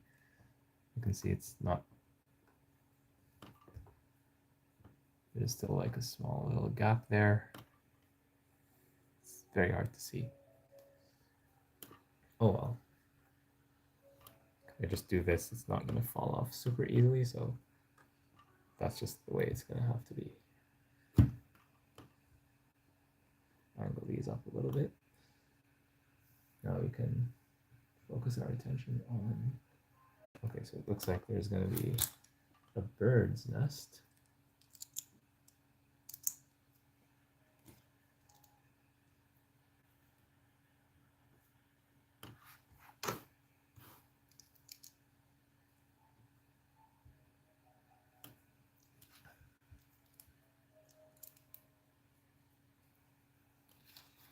That's what these grills are for. The air conditioning on top of the, or the air conditioning where the bird's nest will be there on top.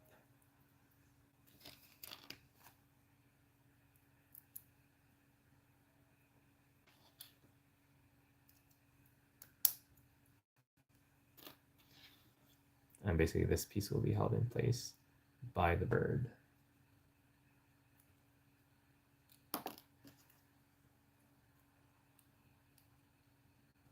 I remember fighting with this piece before, so hopefully I'll have better luck this time. Looks like it's holding itself okay. Yeah, there's our air conditioning with the bird. I like the pearl gray, the gunmetal gray of the air conditioning. That goes right there.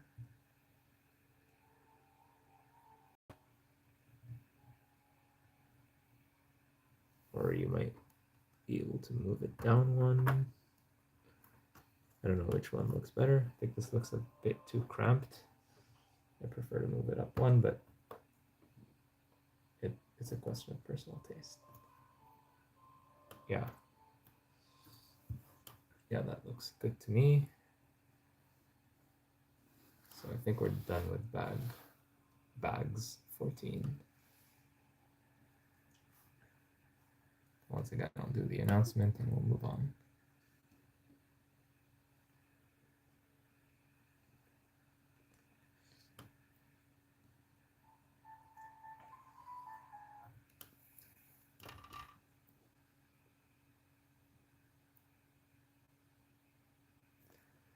Bags 14 give us 3 minifigures, Spider-Ham, Miles Morales, and Venom.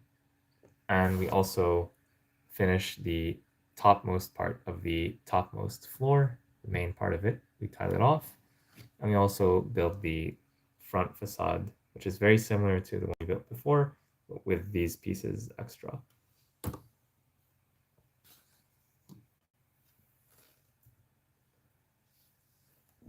All right.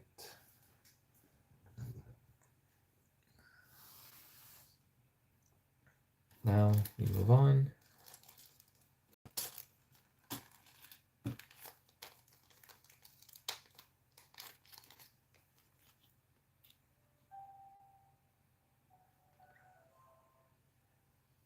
These are going to be part of the minifigure accessories as well, I'm pretty sure.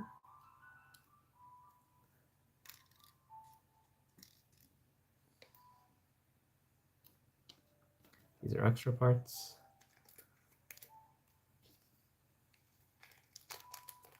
And we can now, well, oh, it did not attach this, but I'll just do it now. I'm not going to repeat the announcement for the bag. But yeah, this is attached here at this point as well.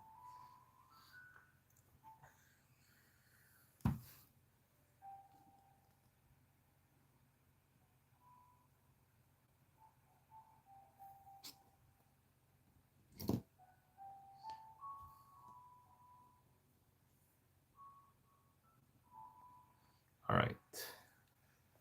So basically, this one will go here. So that's what the topmost floor is going to look like. Let's push that back for now. Sorry, Gwen.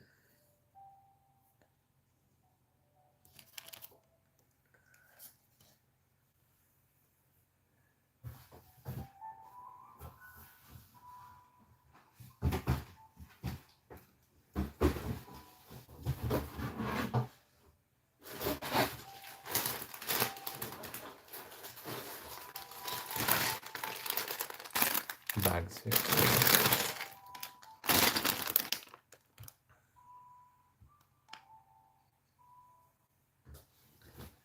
So in this case, I don't know if there's any pre-building we can do, so we'll just open them up.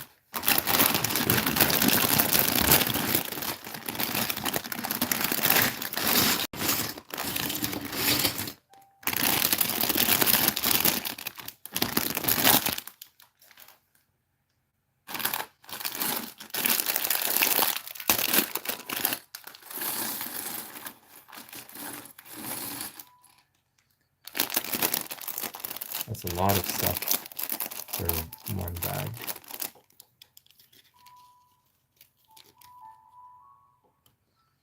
And we're still not done.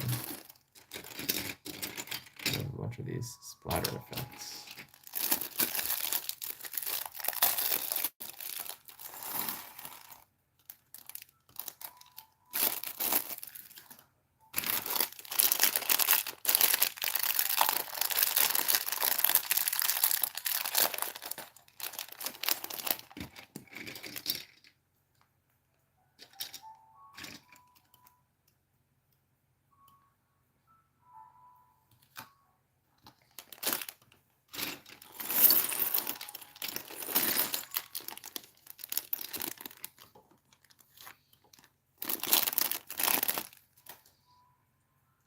Okay, so again, we have at least 2 minifigures here.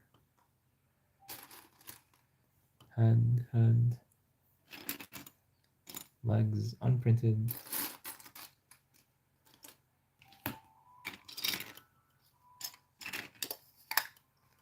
I'll come back to the other parts after I deal with the minifigures.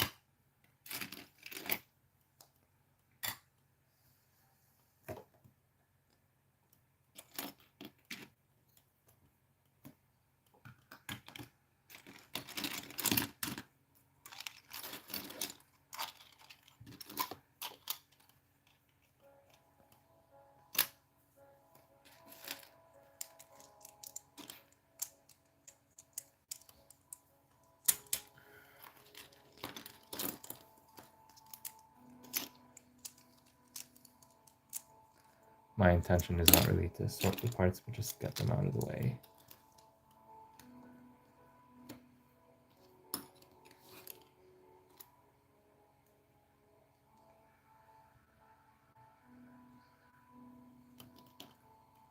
Torso, torso.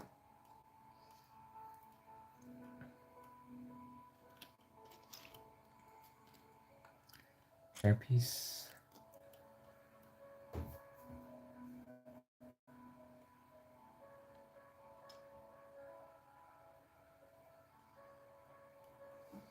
Need black unprinted legs. Okay, so we got the blade.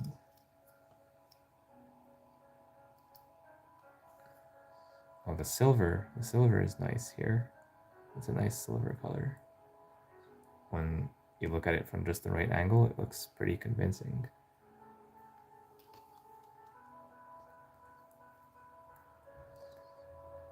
And of course, since he has no hairpiece, then there's no alternative expression. So that's blade. I wish they printed the legs, but okay, I guess. And the other minifigure we got here is Firestone.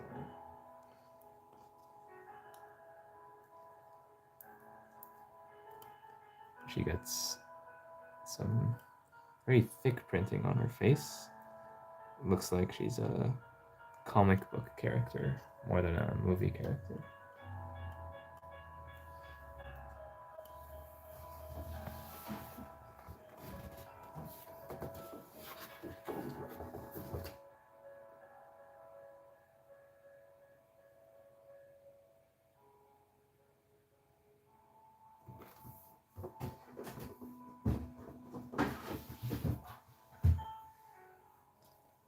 Yes, this is her hairpiece.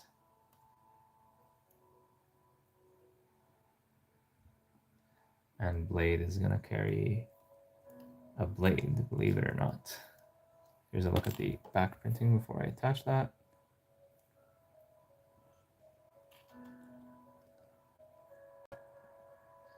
I believe this piece is similar or identical to what is used in Ninjago.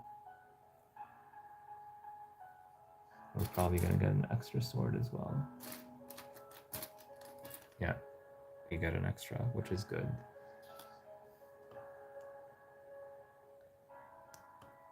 All right, yeah, that makes the minifigure feel a bit more special to me. Right. Now, with that being said, let's look at the remaining parts of the set, or of this bag, and what do we see? We see lots of round parts, lots of circular parts, including these, this piece right here, this piece right here, and most notably of all, like these big wheels. They're pretty interesting wheels. I could see them being used on like some massive medieval vehicle. Like just imagine like a big wagon, like a traditional wagon. I could see them being used in that context, or in this case, we're going to use them in the context of a building.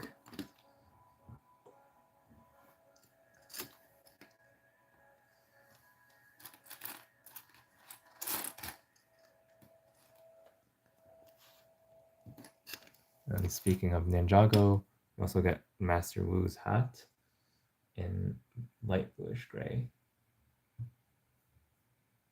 That's definitely interesting. I don't know if this is exclusive to the set, probably not, but it's an interesting little Easter egg for Ninjago fans who also like Marvel. I'm trying to get it to focus.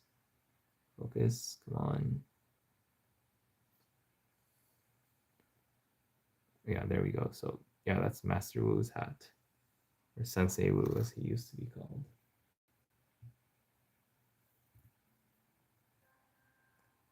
All right, so basically we're going to build the water tower. We're going to build the communications satellites, but also we have to build the roof itself.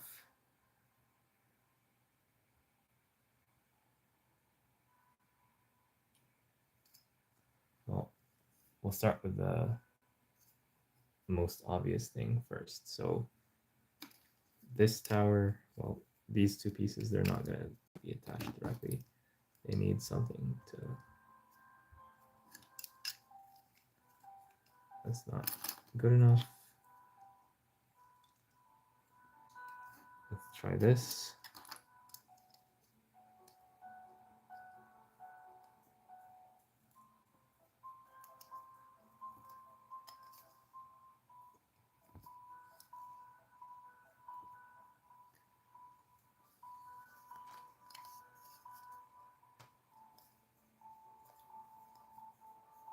For some reason, I have a hard time attaching this.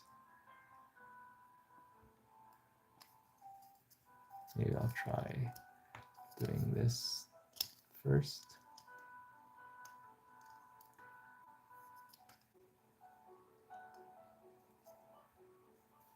Huh. For some reason, it doesn't seem to let me attach this here. That's surprising.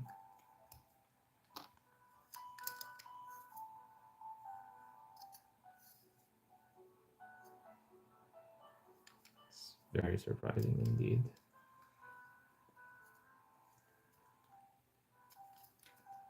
I wonder why they did anti-studs here in the first place.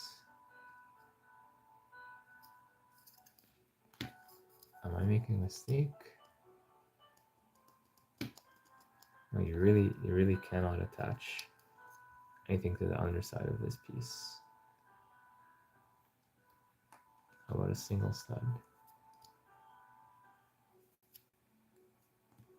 Nope. It just doesn't fit.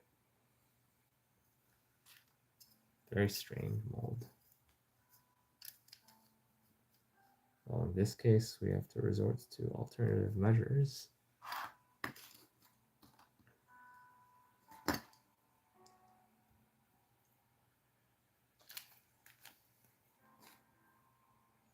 I'm pretty sure the instructions tell you build the roof first, like the surface of the roof before doing this, but I just build what I can see. I'll get to the roof eventually, and it's going to be some combination of those gray plates. And because I have the floor below it in front of me, I'll make sure to get the dimensions right.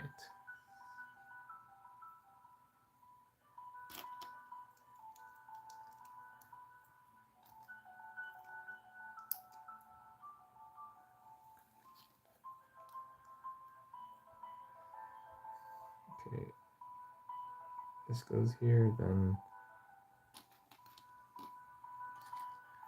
we're having some nice part usage here.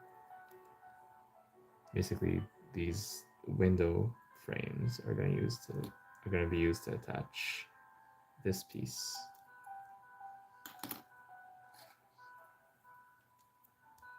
That's definitely unexpected.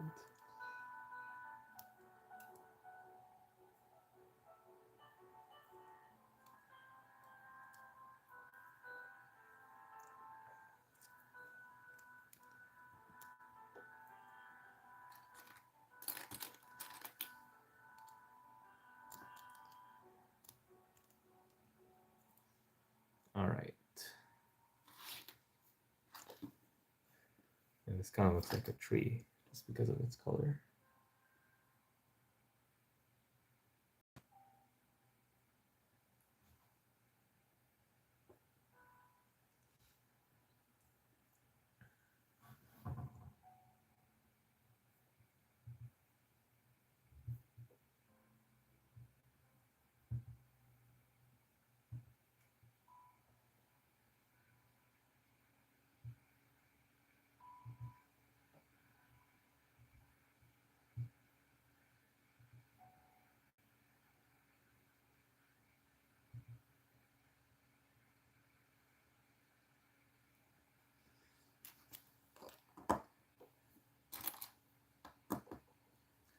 So this should fit right here. Does it? I feel like it's a bit stressed. I feel like an additional plate here would be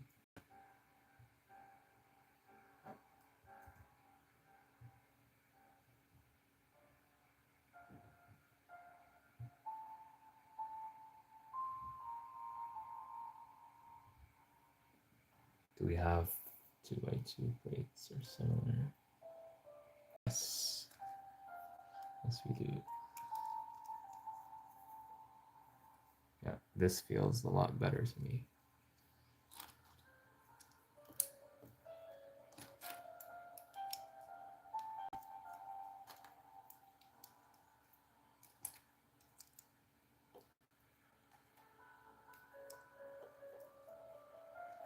Building this rounded structure kind of reminds me of the Jango Fett helmet from LEGO Star Wars.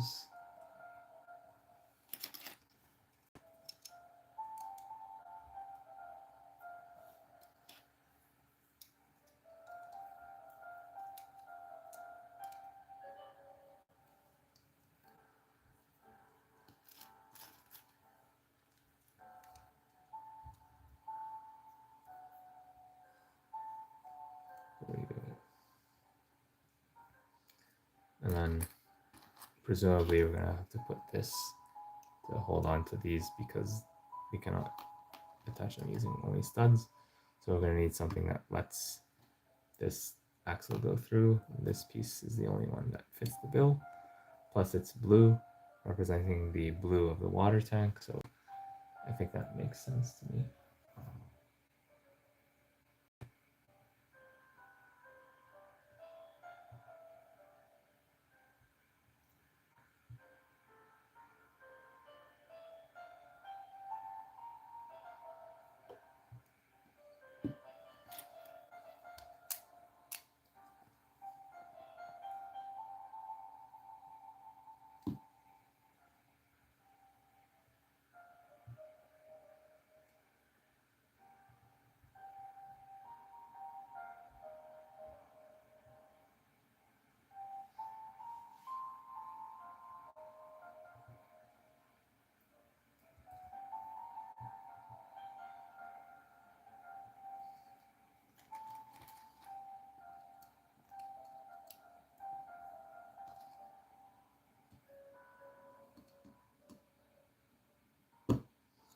I don't know, let's go something like this.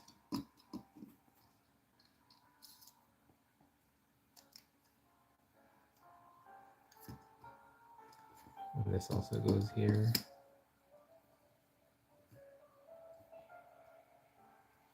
And it has to be something to...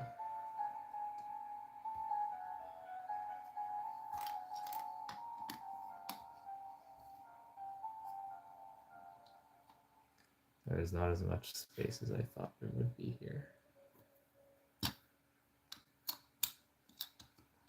This fits here, but it's not attached, so this whole thing can fall apart very easily. I don't know if there's anything to attach this. Okay, so we got a couple more of these.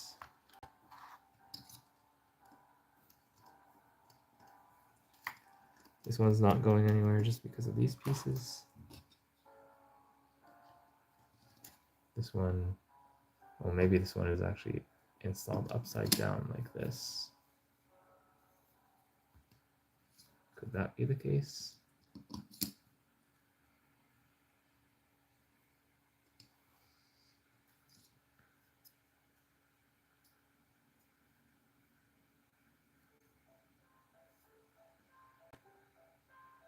And then we need some stud reversal, which we don't have.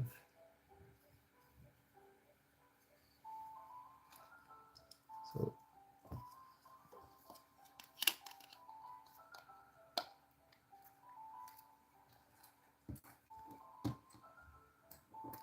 does this fit here? Not really. We need something to adapt it.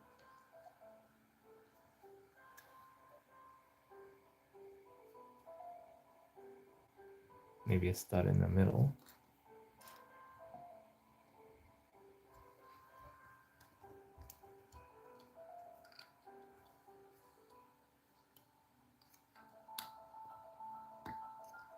Okay, now will it fit? Yes, I don't know if you can do better than this.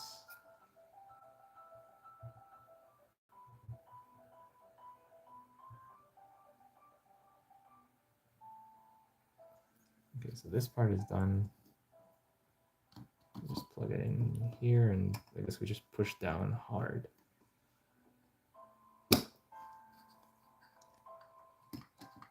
So now basically this is like not attached to anything. We cannot attach it with this.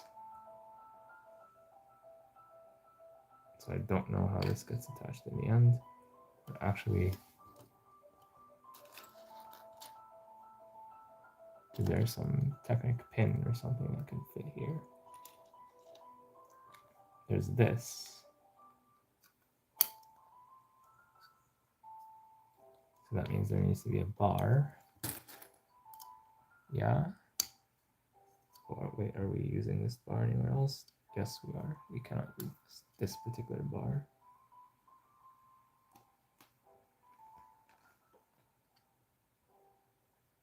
I'll have to use something else to really use this as a... Can we put an end?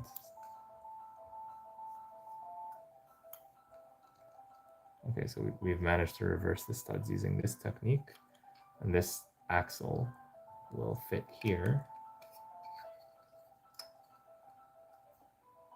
We'll just push down hard on the whole thing, and now it's held together in place, and I think that's how the solution goes. Yeah, so we built the funky water tower. Now the transmission antenna.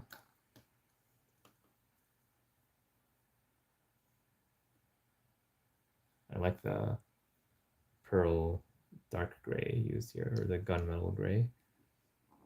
It's a pretty nice color to have.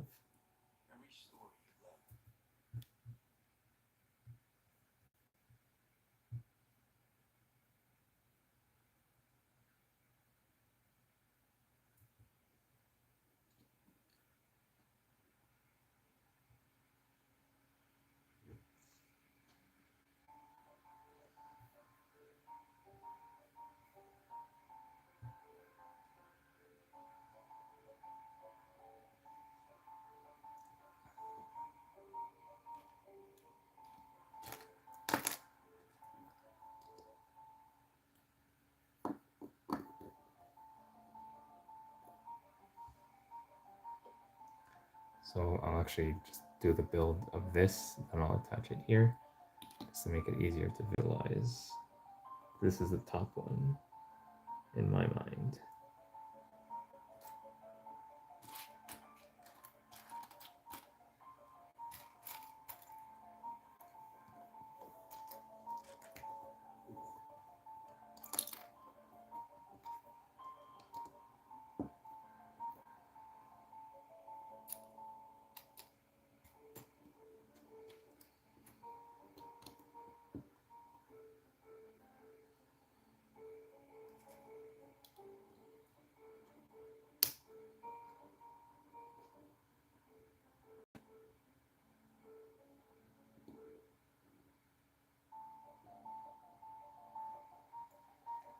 So this is like stuff that I would consider to be optional.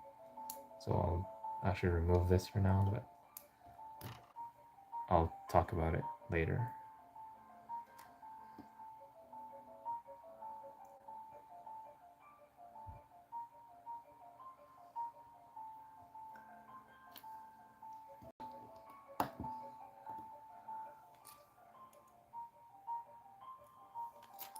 Red, white, and red. So this is where that bar comes into play.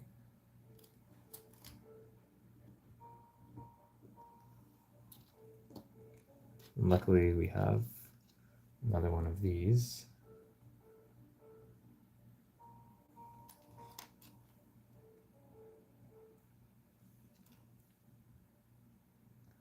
And then a red tile to top it off. So this, and then we have some satellite dishes as well. These are all clipped onto here at different levels.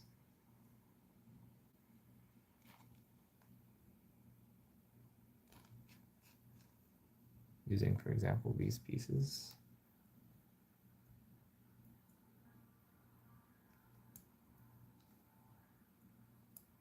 We've got 2 of these.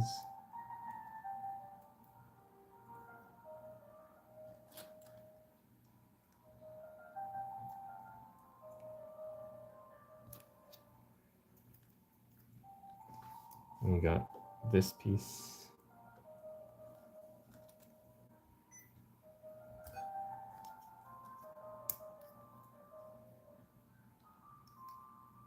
We need to attach it here somehow.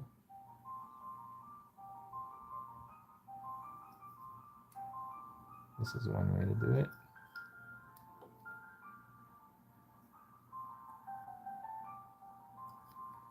I'm guessing you just angle these a bit to make them all fit in the same general area.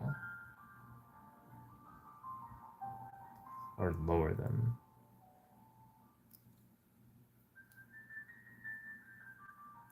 Yeah, you can play around with these to get your desired outcome. Usually they're slightly angled in real buildings to point to slightly different destinations. Now back to this part, we're gonna have a big transceiver dish here. And this reminds me of builds we often see with LEGO Star Wars, especially with the lightsaber hilt.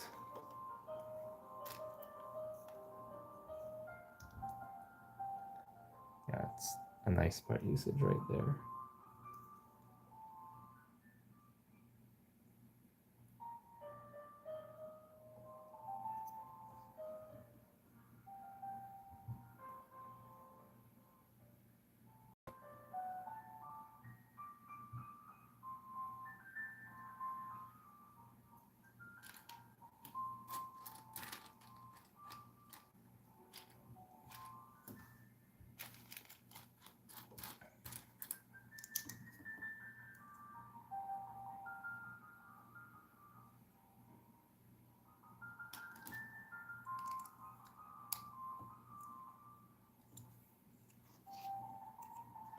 And this goes right around here. And because it's on a ball joint, you can angle it up, down. Yeah, that's a pretty good look for it. And we'll attach this on top. And just to zoom out a bit, here's what the whole thing looks like. Yeah, this on its own is taller than the standard floor of a modular building, or even like this tower itself. So this on its own is already pretty tall, which is impressive. And this adds like 2 more floors worth of height to the building. It's already quite tall in of itself. That's pretty impressive. And it was a smart decision by the designer, so they can say, oh, this tower has X height, and they're telling the truth, but at the same time, a lot of the height is just this. So yeah, keep that in mind when you want to get the set. Most of the set is gonna be like this part right here, but then you will have like a pretty long tower that's worth about 2 floors. And if you don't mind like sacrificing a few pieces here, like if you have a space that's just a little bit too short, you can shorten the tower without really impacting it significantly, just by getting rid of some of these pieces if you're a bit short on height. And that might be my situation depending on where I end up putting this set. Although I don't know how long I'm going to be able to keep it before I take it apart.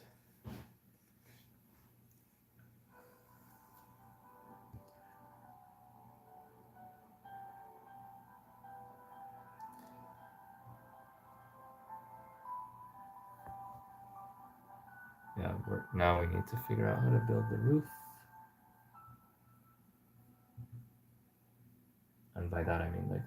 roof itself.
I'm basically spinning the thing around to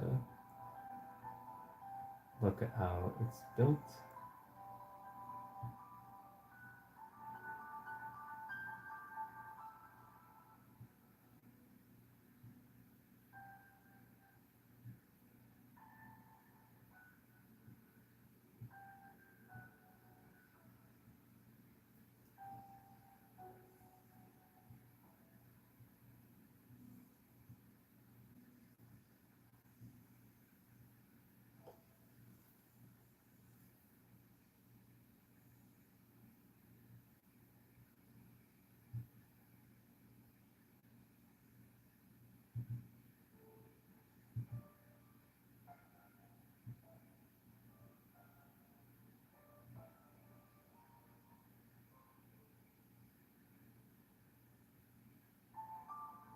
I think I have a general idea.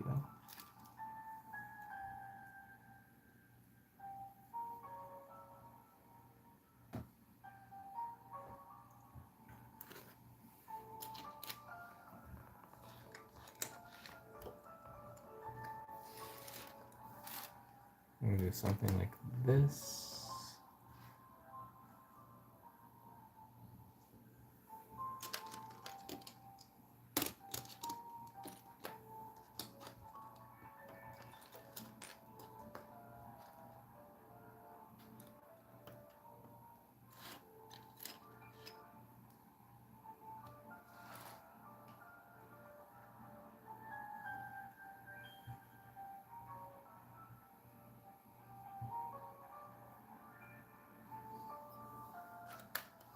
And this should be the same width as this.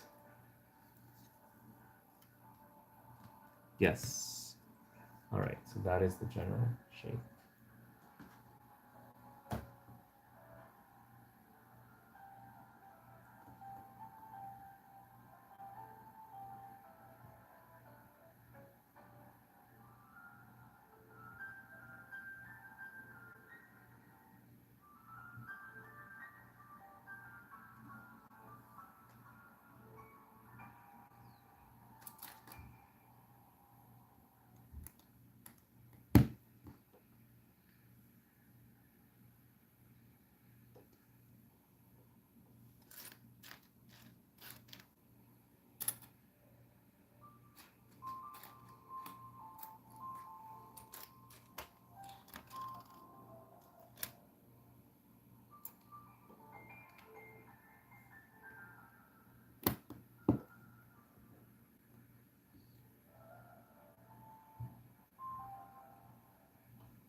Wait a minute, the right dimension.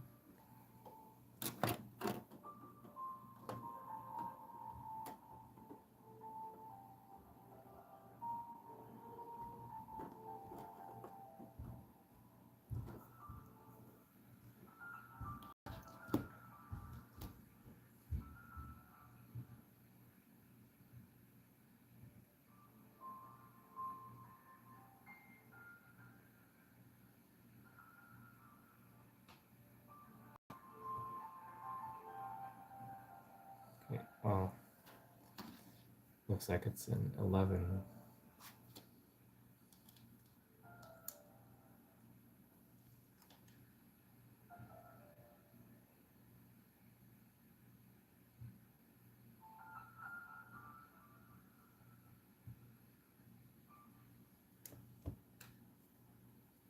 So this is what it's supposed to look like.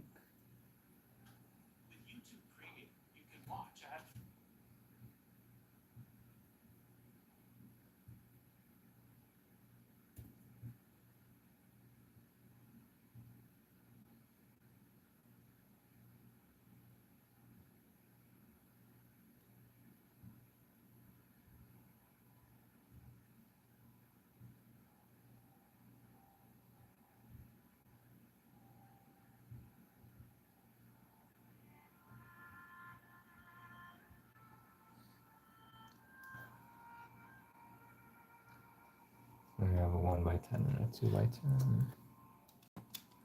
here.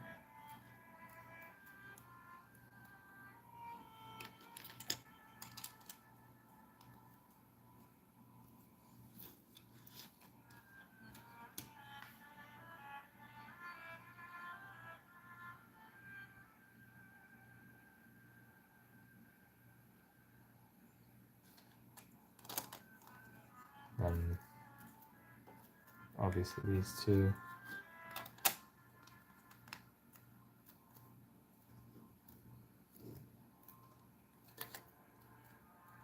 Okay, 1x2 to fill this gap.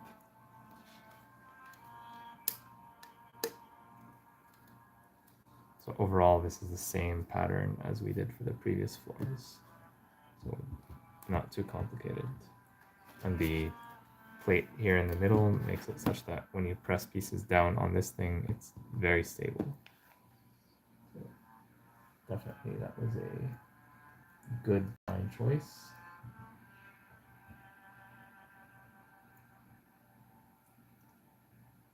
And even here they have the whole corner stuff and these pieces as well, just like before.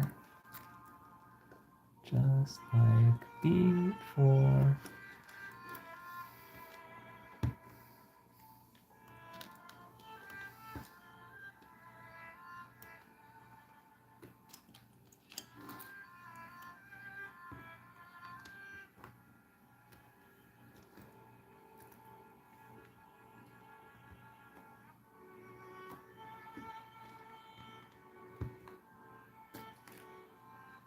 This goes all the way around 360 degrees, or all four sides, I mean.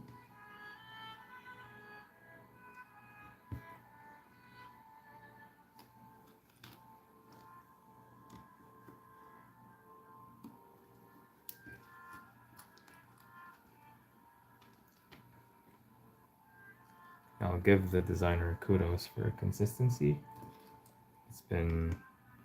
This is like now the 5th time that I'm doing this pattern. I recognize it very easily.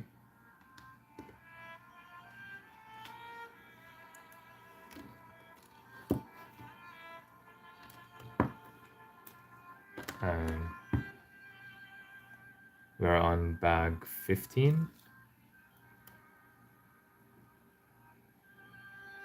Hello, bee bandits. There's a delay between when you send messages and when I see them. So don't be surprised if it takes me a little while to reply to the messages. I'm not ignoring you. It's just that the anti-spam filter can be a bit strict depending on YouTube's AI.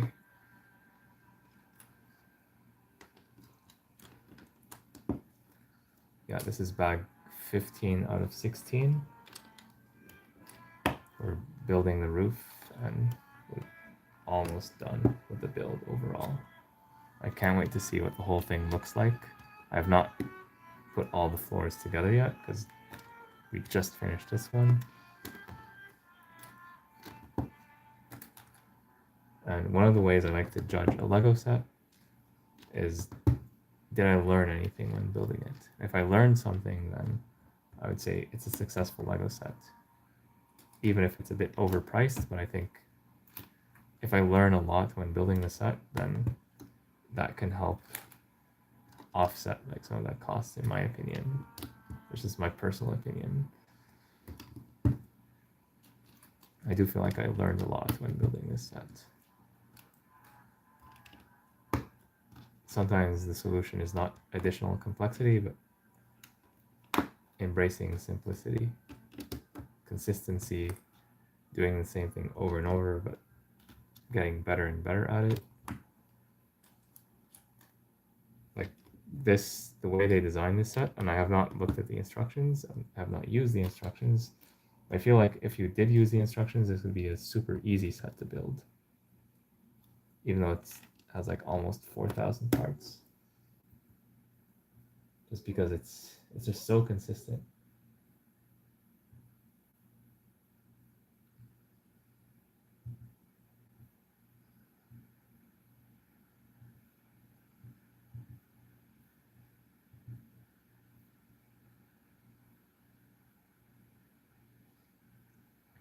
Minifigures are good. I feel like I can start to form an opinion on the set, although of course I'll reserve final judgment till I put it all together and I think about it for a little while. But my impressions so far is that this is a pretty good set. It might even be a legendary set. I think there is the argument. Like, I'm not sure if I'm ready to say for sure it's a legendary set, but if you're a Marvel superfan, if you really like the source material, and you don't mind the stickers, I think you could call it a legendary set. People who don't buy this set and they want it later, they're gonna feel and say, "Oh, I missed out on the Daily Bugle." And this is true for most of the modular buildings, not just this one. When one of them retires and people don't get it, and they're like, "Oh, I wish I got it when it was on sale." It happened for the bookshop. It happened for the police station. Downtown Diner. I remember the Downtown Diner when it came out. People were not really into it. It was a very different direction for the series compared to what came before. But now people look on the Downtown Diner very fondly.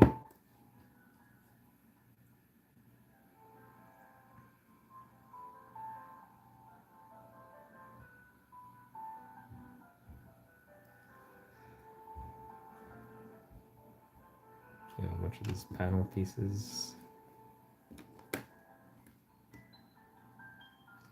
So unfortunately, there's no direct minifigure access to the roof through the elevator or even through like an escape hatch. I wish they covered that. Like even if it's like a fake thing, well, I guess the fire escape is the way to access this area. I wish they'd give us like a trap door or something. But at least the way they designed this, like you can remove like one of these plates, this one probably, and just replace it with two smaller plates and make one of them a trap door.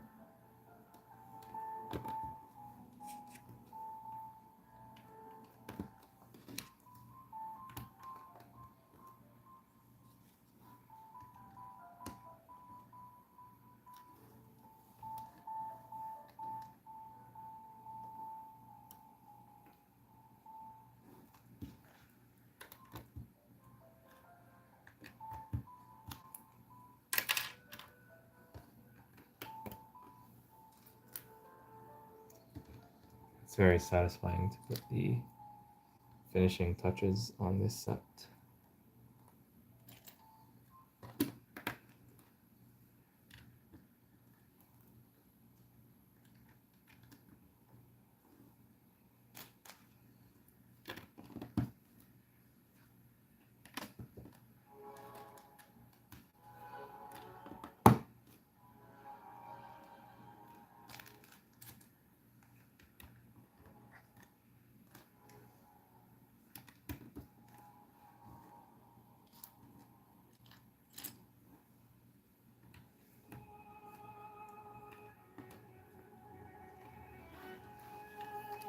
once again, we do the pyramids. We need to do this as long as we have the pyramid pieces, basically.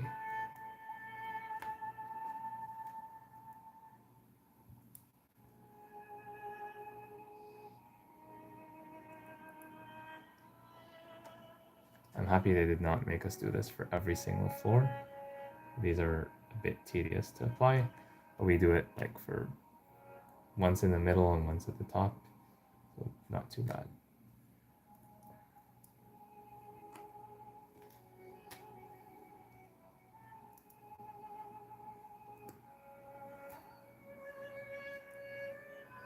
Just bring all these pieces closer to me. Closer to me.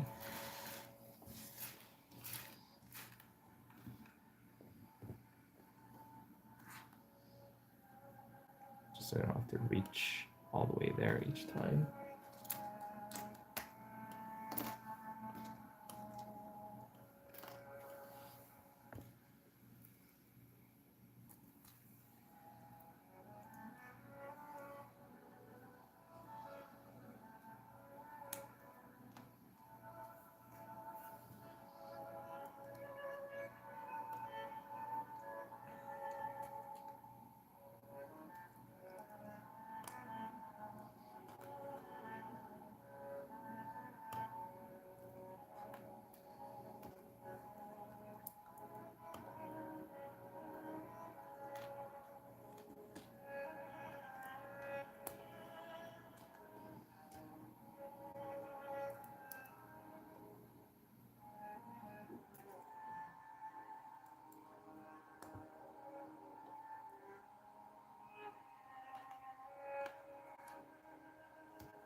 Right, so it looks like we're done with these.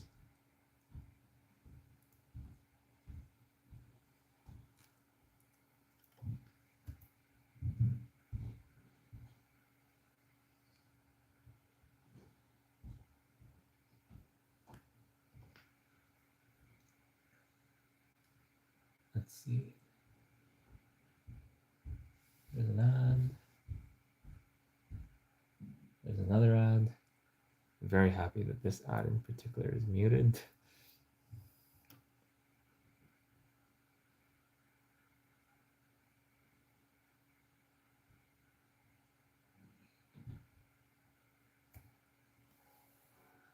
All right. The fun part where we attach these.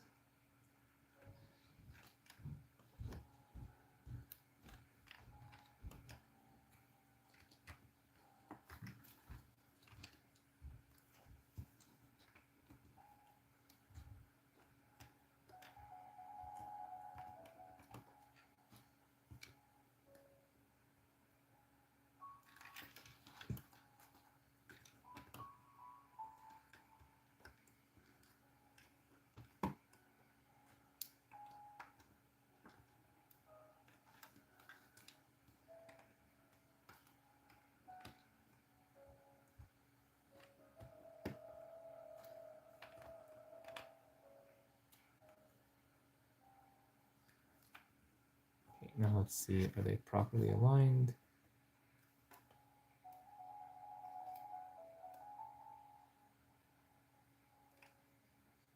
It's going to be hard to get them perfectly aligned, but the thing is, when you look at this in person from a distance, you're not going to notice like these tiny misalignments.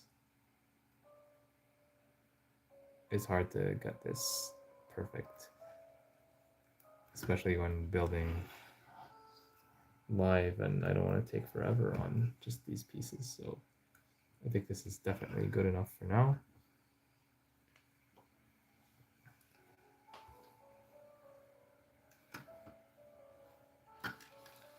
Yeah, now basically we start installing stuff.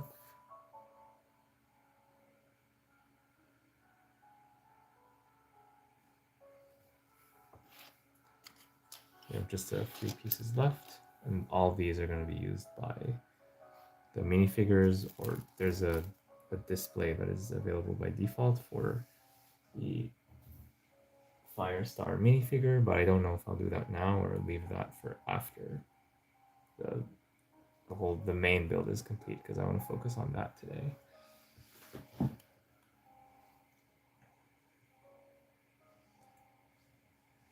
So let's see.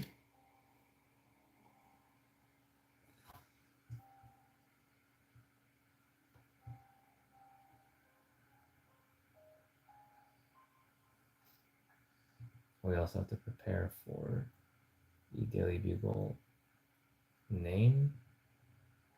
Like there's going to be like Daily Bugle, the words Daily Bugle written. So we have to get ready for that.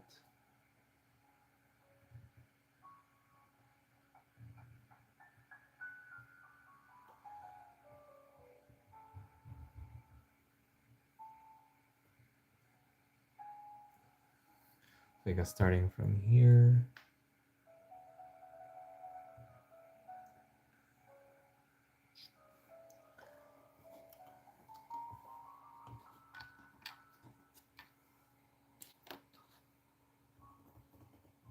I did not realize that this is a printed piece. That's pretty interesting.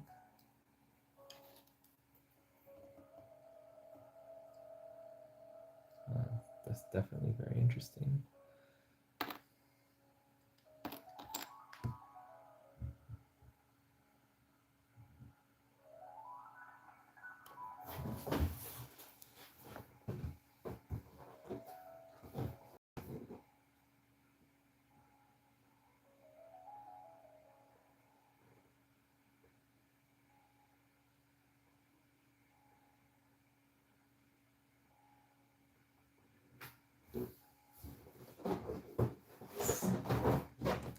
There are some optional stickers that go on the water tower, specifically like the Miles Morales and this thing here. I think I'll skip these for now.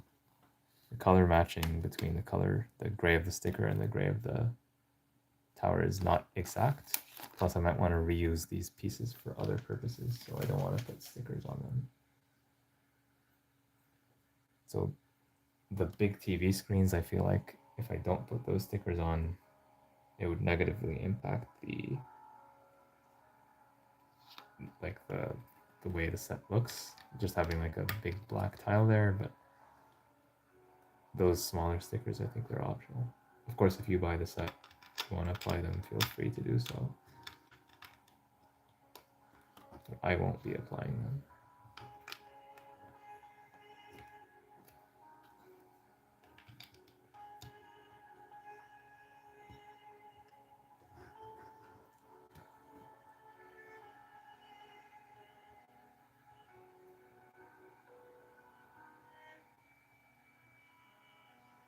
So it looks like we're gonna have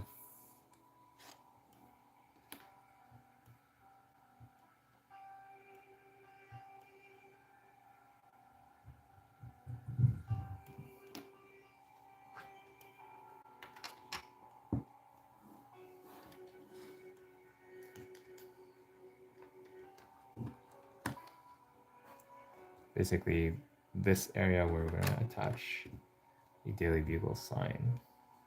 The same thing on this side.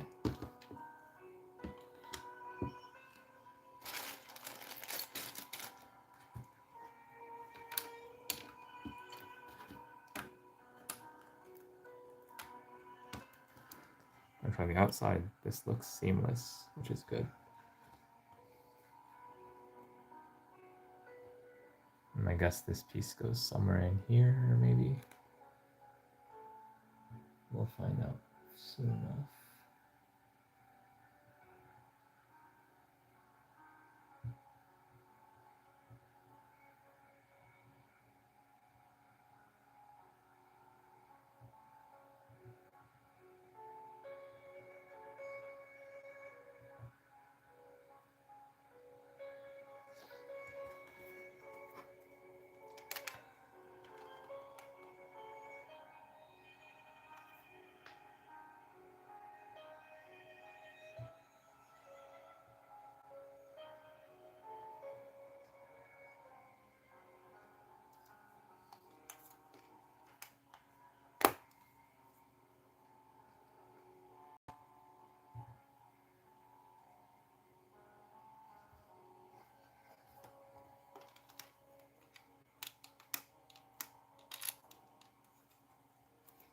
So these tiles are just so that those bars don't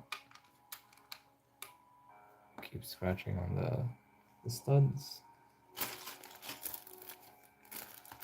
You'll see what I mean if you don't already know. This color, I just noticed this. This color is not the same as this color. This one is a little bit more yellowish than this.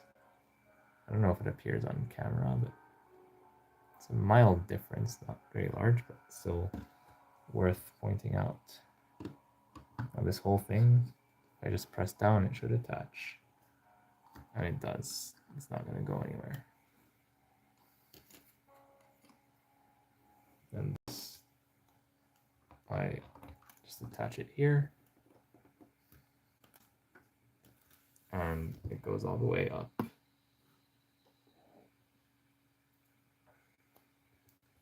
So that's what we do basically for bag 15. The rest of the stuff, this probably goes somewhere in the interior of this thing. I don't know where. Same thing for this. The rest of the stuff is for the minifigures or is extra. So that we will deal with later.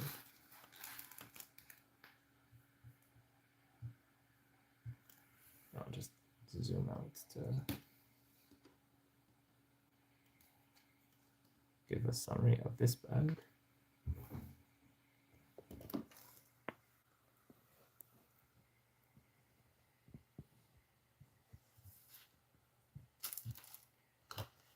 Actually, I'll put this piece here just so it's visible.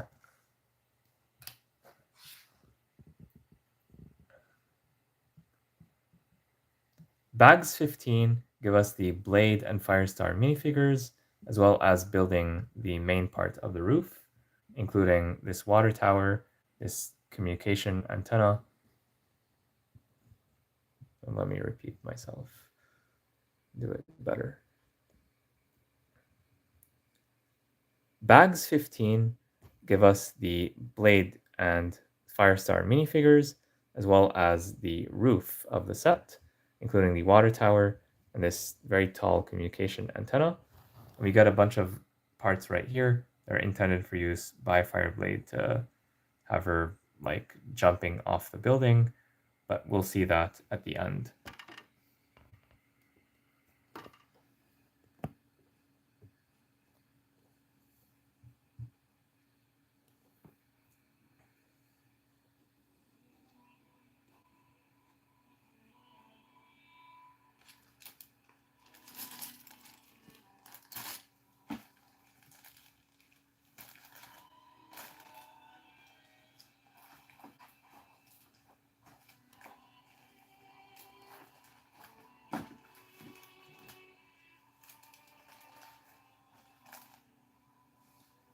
I feel like these deserve their own bag.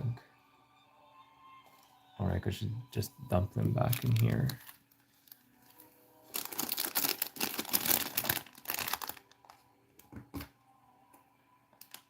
Yeah, this is an interesting splat piece.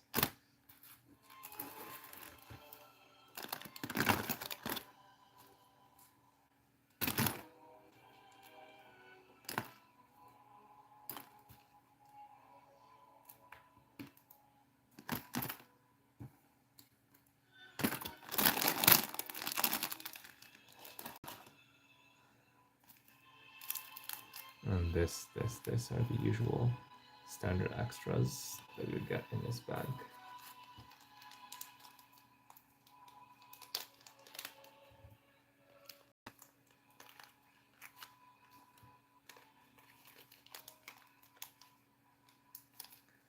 We'll move this to the side for now.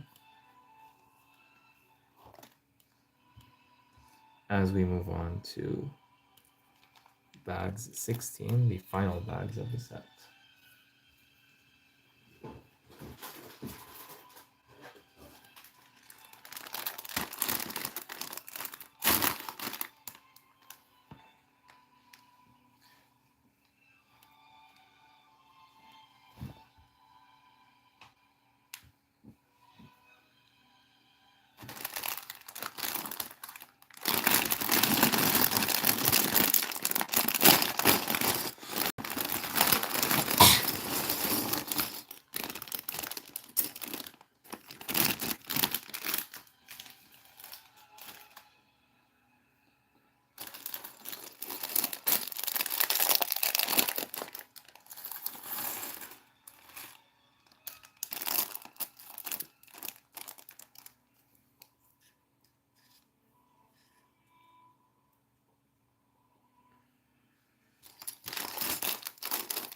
Oh, there's so many of these pieces.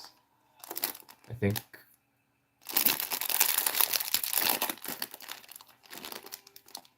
I don't know, I'll just pour them here.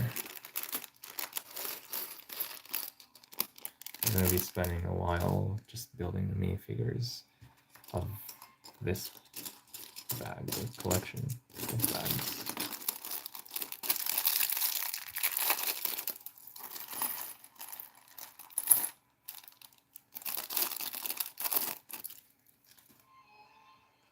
So finally, dual molded legs for Spider-Man. They're a must in a set of this price. Arm printing, although the red is a bit too dark, it's a bit brownish compared to the red of the plastic. This is well known at this point. LEGO still has not been able to fix that, despite, I don't know, how many years has it been since they came out with that.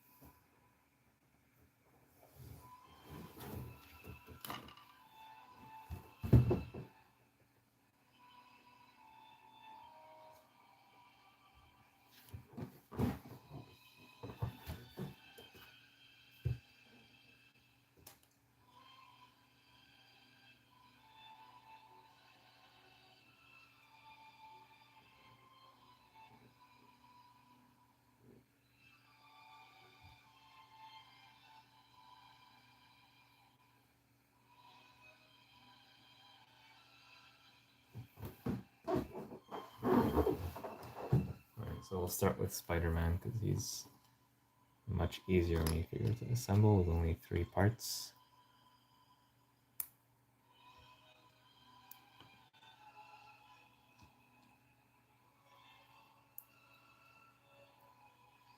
Yeah, your friendly neighborhood Spider-Man. Now with dual molded legs and arm printing. And I think at the time that this first came out, this was new. So like before that, there was like a Spider-Man that sold at Comic-Con for like $100. And then they released him in this set, and now like in every $10-15 set you can find this Spider-Man, or maybe without the dual molded legs, but you have the same torso and the same head. So yeah, you get Spider-Man.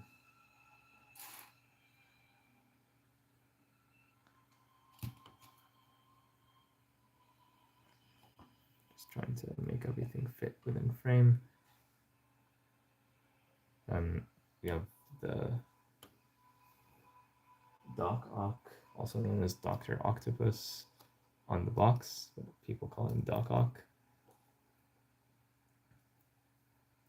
which is a shortened version of the name. Here's a look at the back printing, which is quite well done, I might add, except we're not going to see it all the time.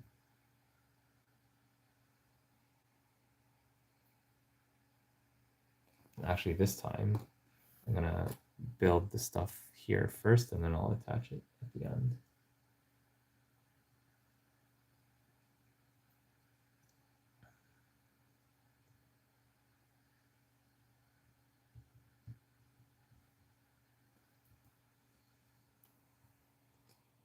So we're going to have stuff that clips onto him.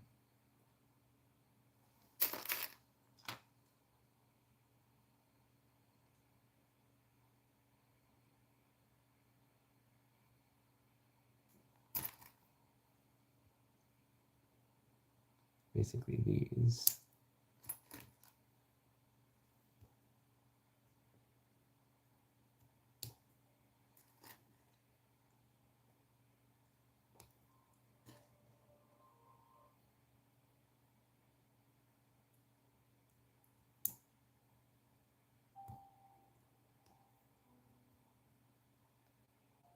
Then, because he's Doc Ock, I counted on the box, each one of these tentacles has 8 angles to it. So it would go something like this. And once these are built, you can actually adjust the angles a little bit. So there's going to be an angled piece, then a hollow stud, then another angled piece at some particular angle, then a hollow stud, and so on and so forth. 8 times for each one. So this is angle 1,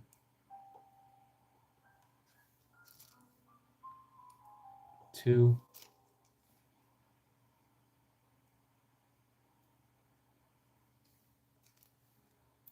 3,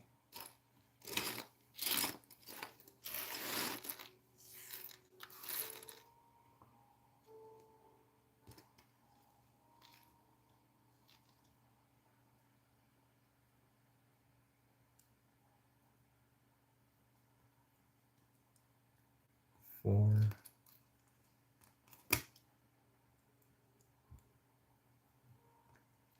5,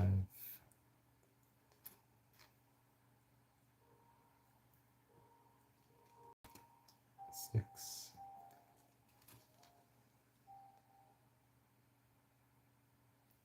7,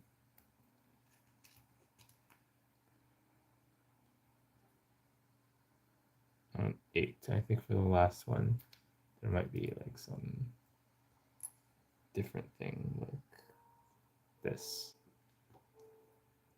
And actually another thing you could do when building this thing, of course you can adjust the angles individually after the fact, but another thing you could do is do this instead. So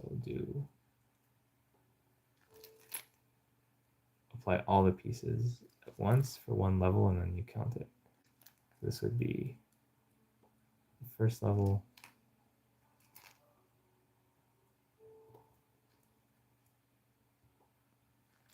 one, although going around and around is inefficient in my opinion.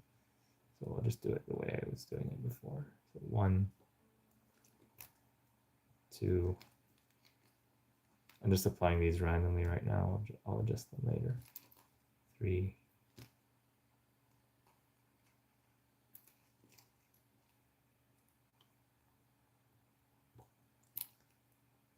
4,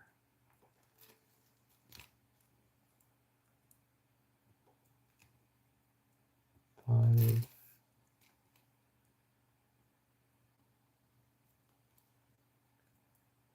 6,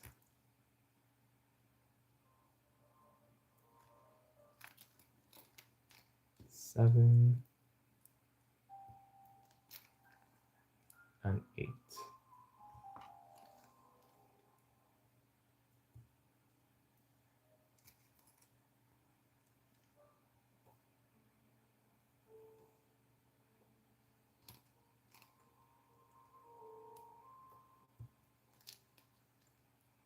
2, because I already did 1, 2.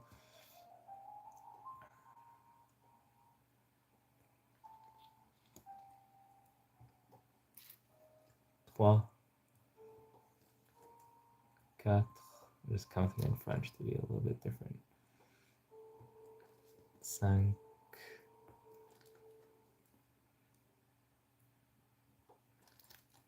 6,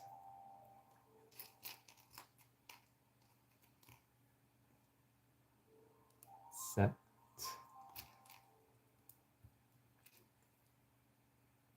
8, which here means 8.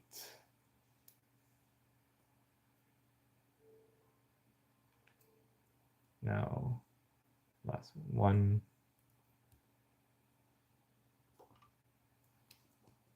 2,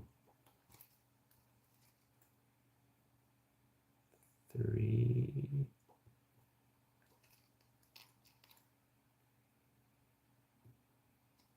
4.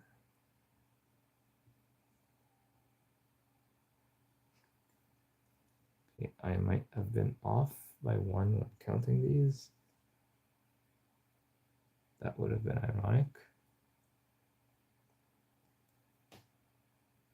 But yeah, 8 times 3 is 24 plus 4.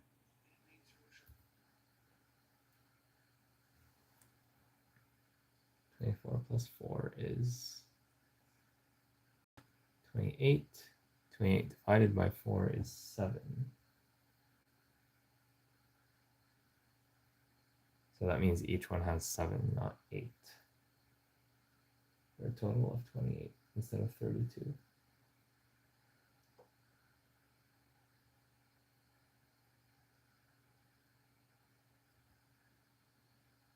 The way I fix that is basically going in here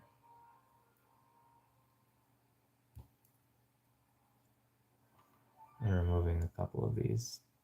Pretty hard to remove.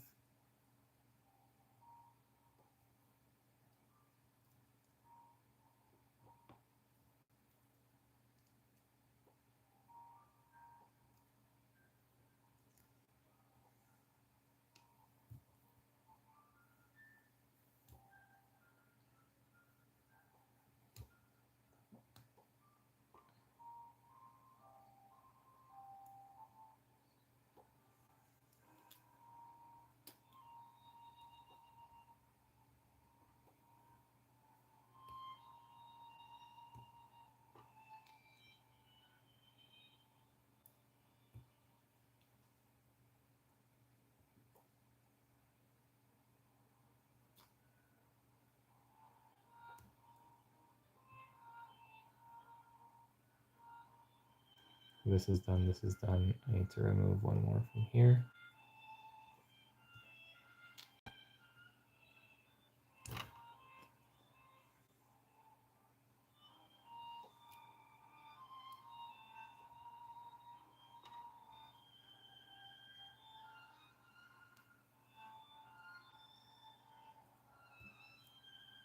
Okay, so now in theory they all have the same length. More or less. Let's see, what does this look like? It looked like he went completely insane.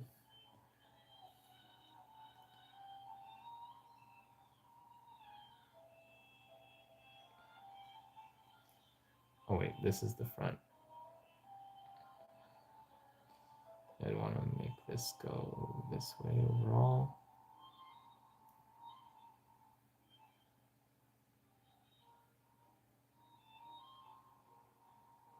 And this one is missing its hook.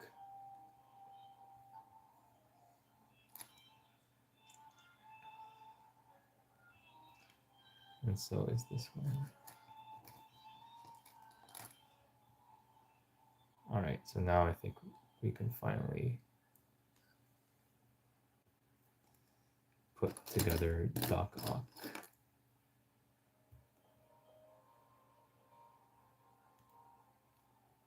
All these come off way too easily.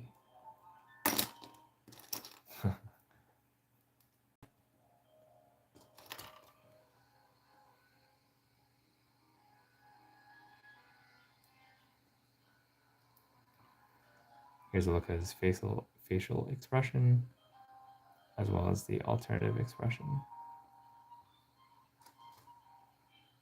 I'll put on his hair. Yeah, that's a villain. Yeah, putting him together was a chore, but there he is. Like, this might be the most pieces in a minifigure ever. You have like the standard 4 pieces of a minifigure. This is 5, and you have 1 plus 14. That's 15, 16, 16 for this in total. 32, 64 plus 5. So that's like 69 or 70 pieces for one minifigure. Just this one minifigure. Wow, that's a lot. Like, this could have been like a polybag just on its own. So yeah, definitely the most tedious minifigure to build, but the end result looks good at least. And that this is the final minifigure of the set.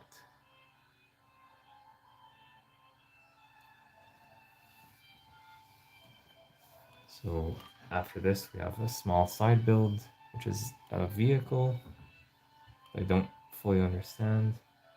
And then we have the Daily Bugle sign, and then we're done with the build.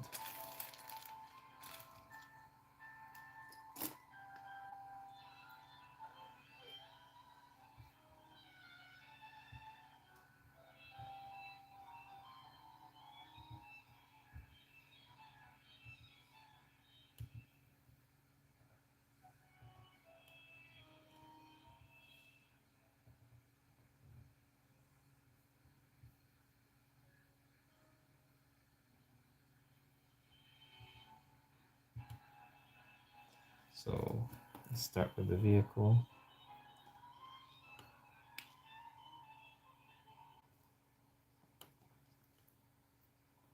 I don't like to rush to judgment, but the first impressions I have of the spider car are that it's very goofy.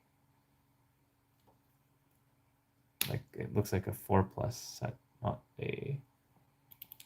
not something that's suitable for an 18+ set. But I'm sure it has like some lore, some reference to some sort of material that would make it make sense. I'm just not personally aware of what that lore is. So to me, it just looks like a 4+ set that they included here for some reason. Again, I have not built it yet, so maybe there's some interesting techniques. Maybe I'll change my mind on this, but it's looking pretty basic just from the outside at least.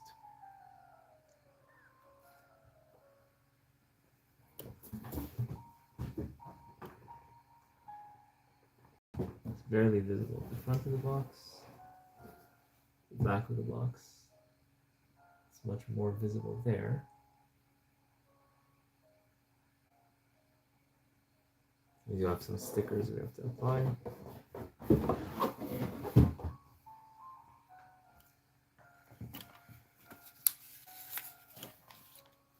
These are the last stickers, pretty much. This is I Heart NYC and New York. I think you could just put these anywhere you like. I don't see anywhere obvious where they should go. I mean, maybe in the newsstand, actually. These probably go in the newsstand.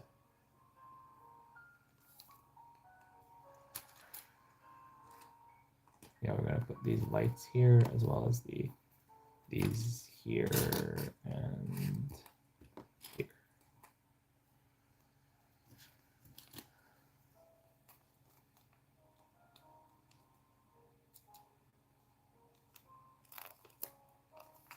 I wonder why these needed to be clear backed.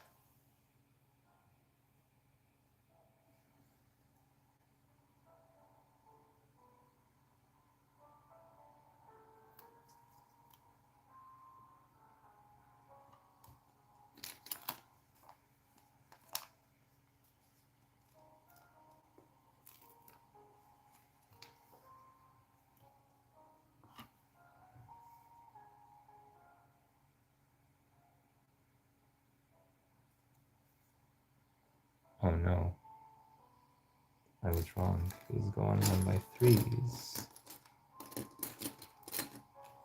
not 1x4s. Well, this is technically clear backed, but it's not. Like, I think I might be able to. I didn't fully apply it. I might be able to rescue it.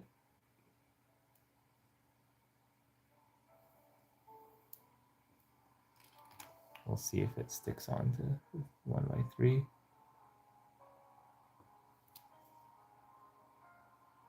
Okay, not too bad.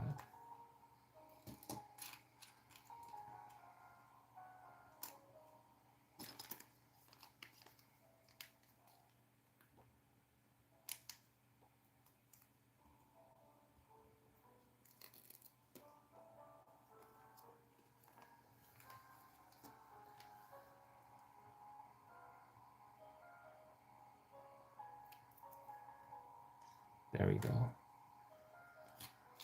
All right, so we're done with the stickers in the set.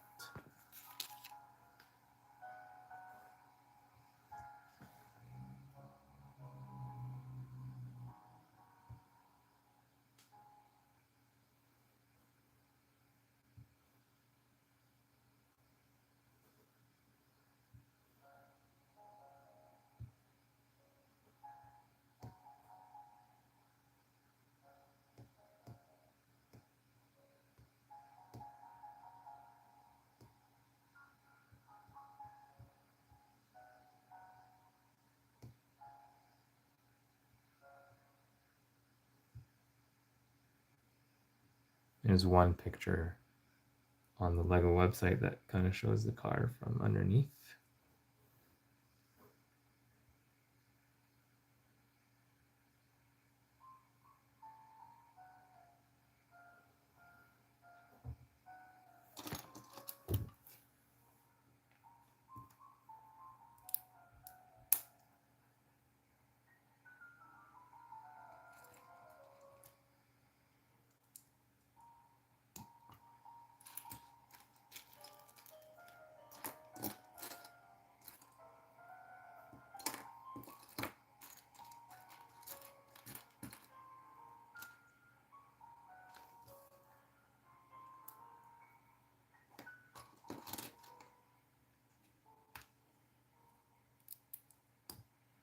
Presumably this is going to be mirrored on the other side.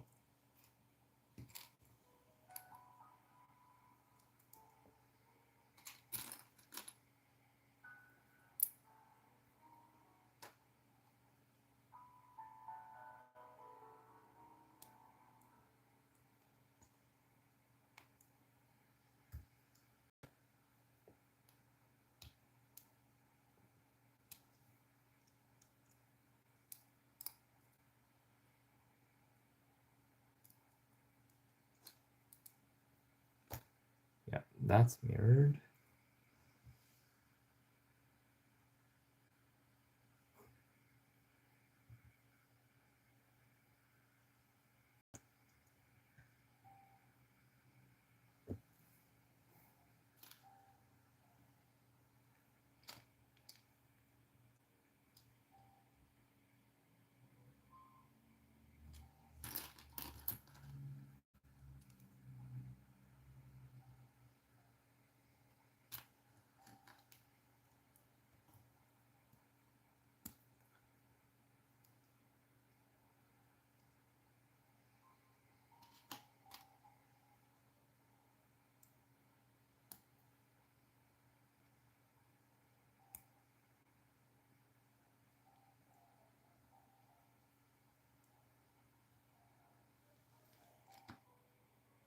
Always gotta leave a little bit of leeway for this to turn without friction.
jumper.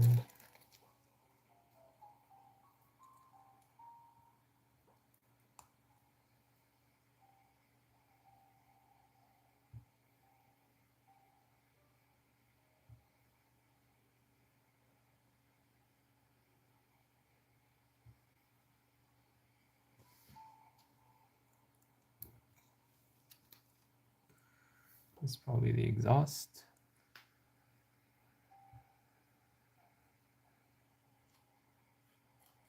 Or maybe this is the exhaust.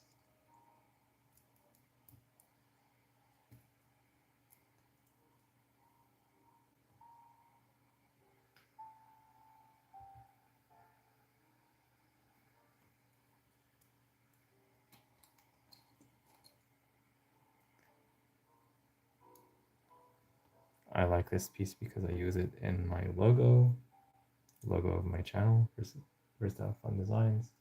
Actually, I do RGB, so red, green, blue.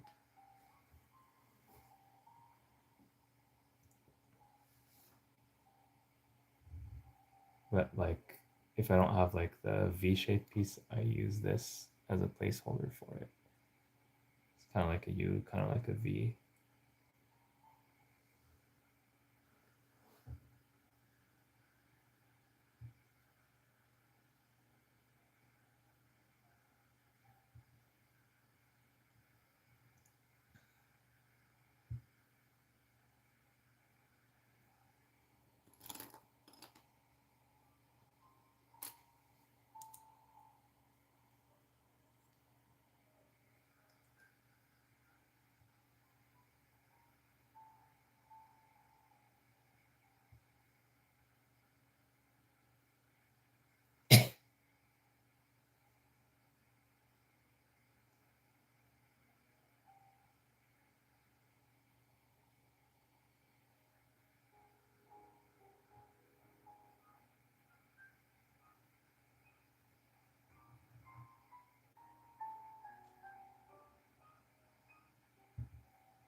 Yeah, they never explain what this car is.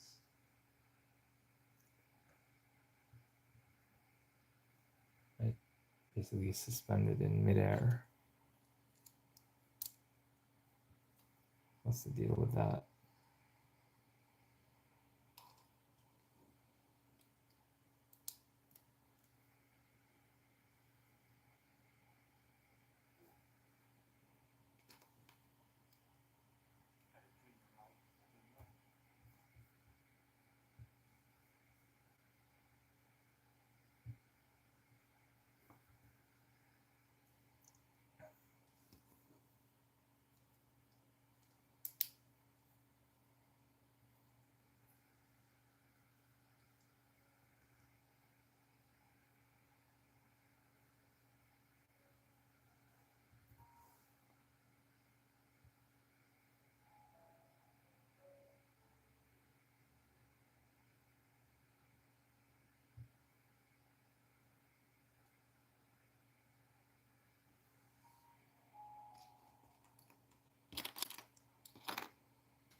He's gonna go here.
put this here, but we need something underneath it.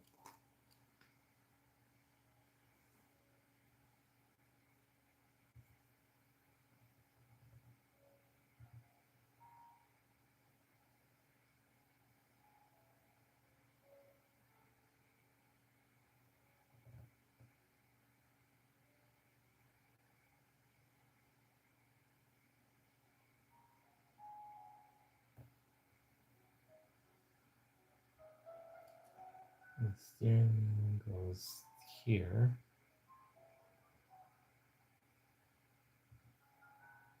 But not directly here.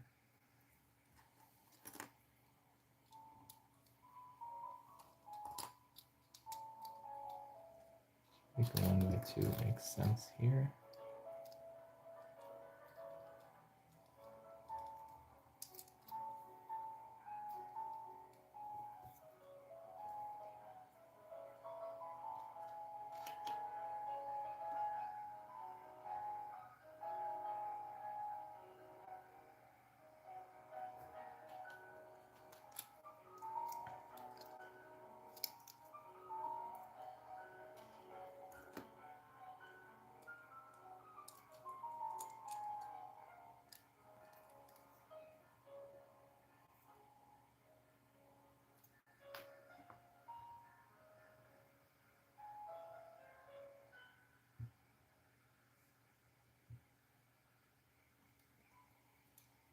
And I need another 1x2.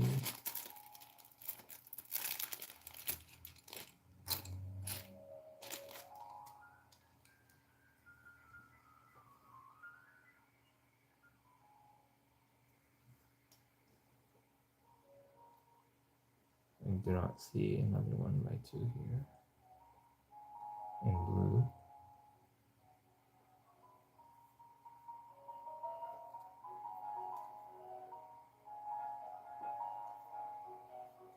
And there's not that many that I could have used up anyway.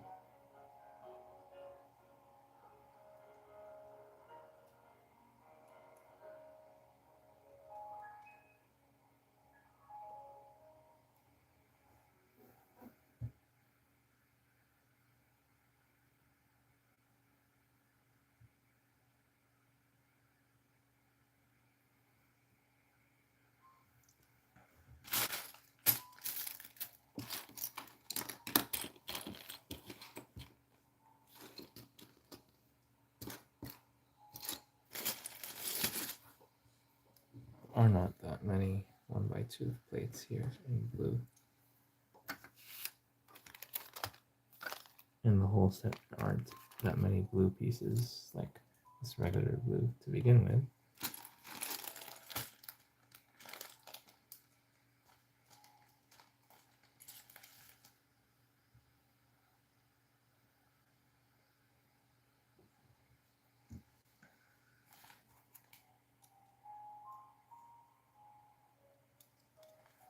I do know that this is going to be a thing at least.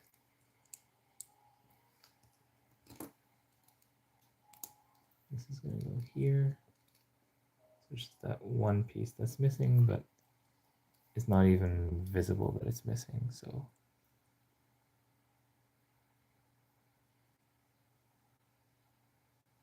Actually, let's think about this. Maybe, yeah, maybe you can, actually here's that piece, it's literally right here.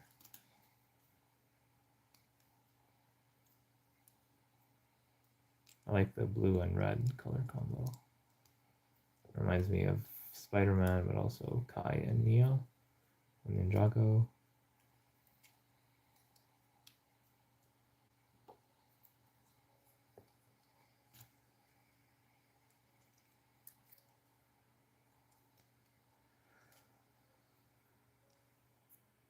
Oh, wait a minute. Now the steering wheel is too low.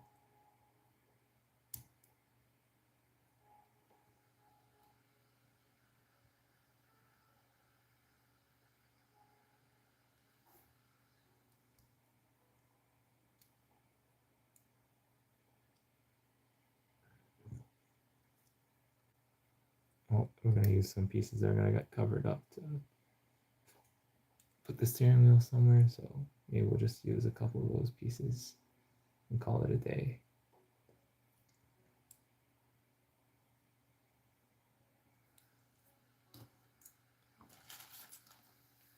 Or let me see if I have a 1x2 saved from before. Yes, I do.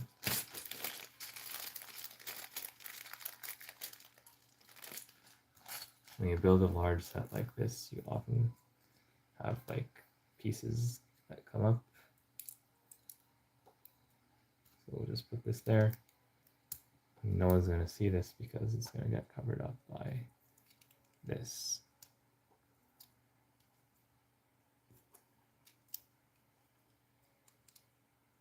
Oh, this actually goes towards the rear, so other way around.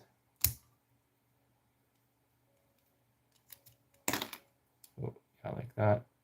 I mean, you can kind of see it from under here, but no big deal.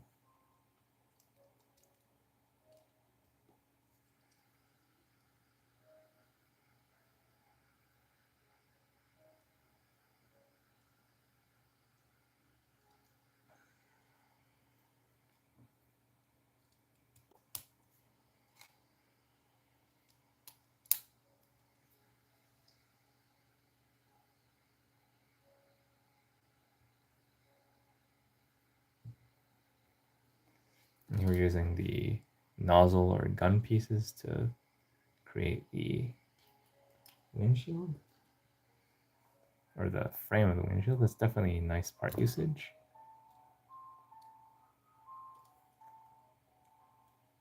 Although the vehicle still looks weird in my opinion.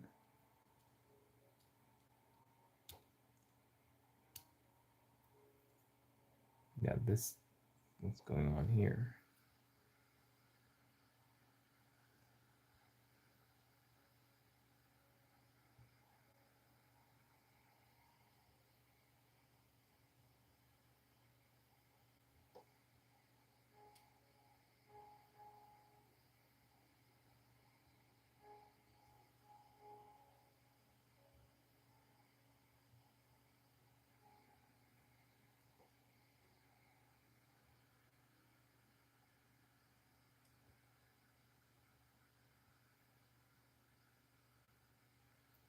Oh, there's a 2x6 plate as well that goes here.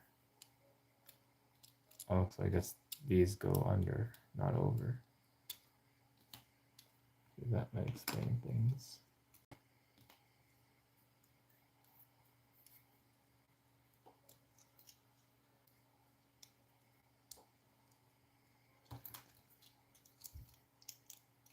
That means we don't need this gray plate. It can go back to the extras.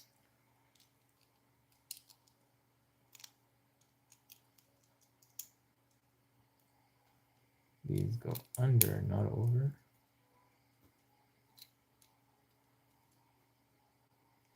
And there's got to be like something here.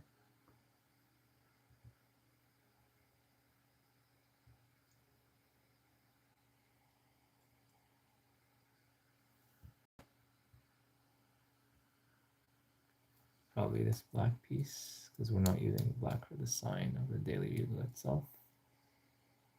And this 1x6 to tie everything together.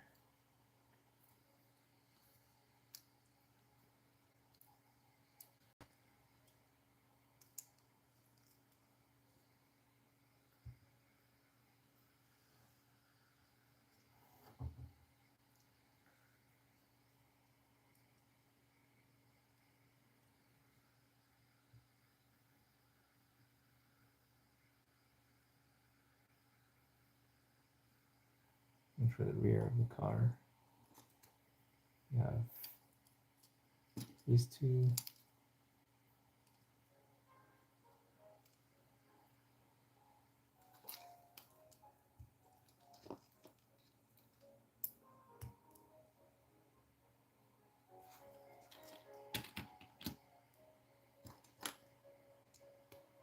And these macaroni pieces. We attach them here.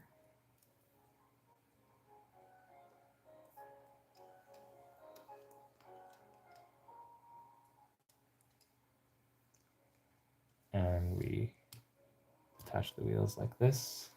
I'll do it this way for this side, but I'll flip them for the other side as usual, just to see, maybe it will make it look better.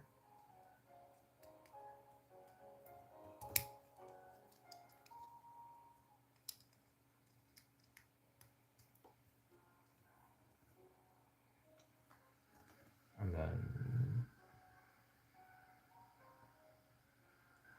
that's basically it for this car. This is the car. I don't know, this seems very goofy to me. It looks, if you just show this to me without any context, I'll tell you, yeah, it's a 4+ set. It's fine for what it is, and by the way, this is the way it's supposed to appear according to the box, like with the wheels like this, not like this. Either way, I just don't understand it.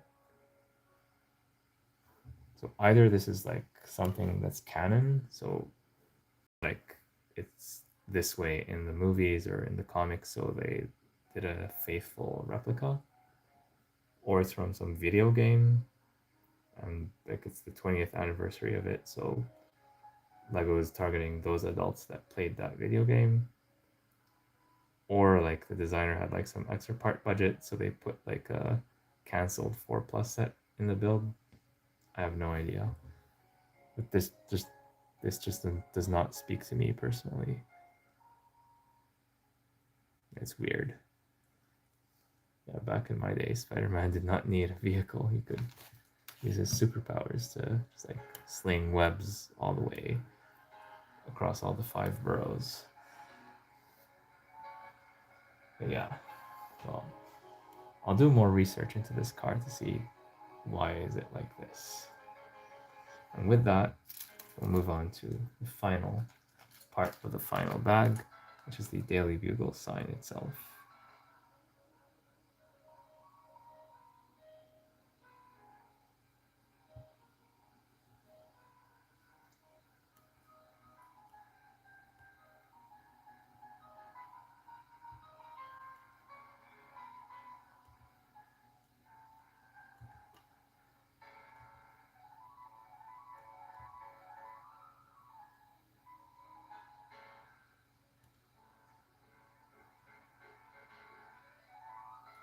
Starting with the easy parts, I'm going to have this.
So I'm going to have a 1x12 like this, so it's not going to be symmetrical, surprisingly enough.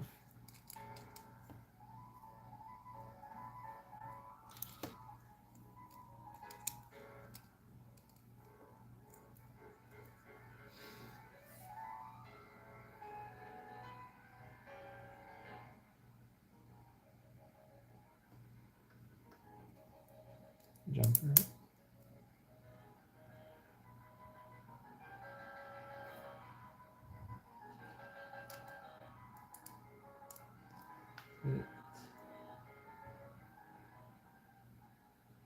Jumper, jumper, plate.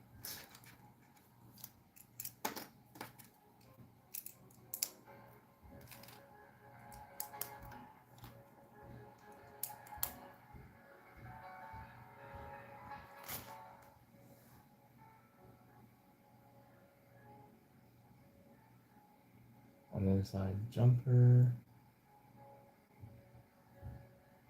jumper, and a plate 2x3.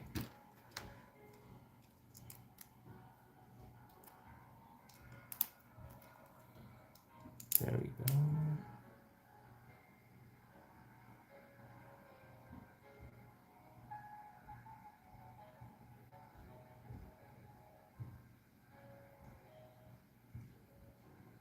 Jumper.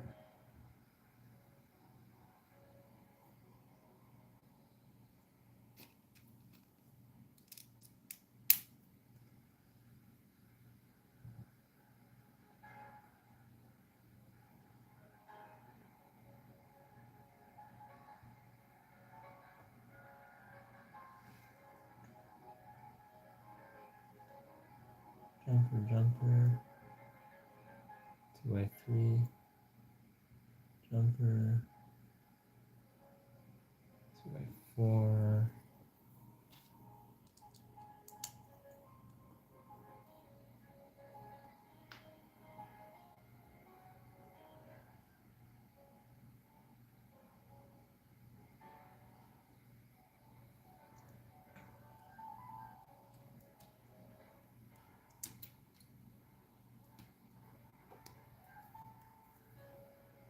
so it's quite large for a sign, even larger than the building itself. Actually, how many studs is this? 1, 2, 3, 4, 5, 6, 7, 8, 9, 10, 11, 12, 13, 14, 15, 16, 17, 18, 19, 20. 1, 2, 3, 4, 5, 6, 7, 8, 9, 30. 1, 2, 3, 4, 5, 6. So 36 studs long. So technically, if you have like 2 of these buildings side by side, you will not be able to fit the signs next to each other. So if you have very tall towers on the 32 by 32 format, and they're occupying the full 32 by 32, or they have overhangs of their own, they might clash with this. In theory, just in theory. In practice, you're probably not going to have this issue. This is the general format that we're going to have.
Yeah, next, let's do the letters, and then we'll put the letters on the sign.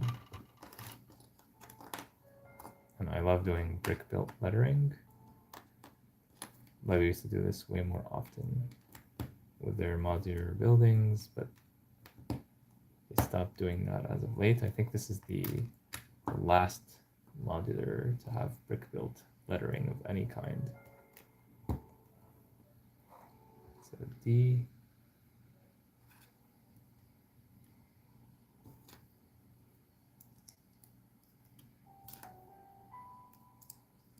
unless you count the Avengers A. Like the A of the Avengers Tower, although that's more of a logo. I guess that kind of counts.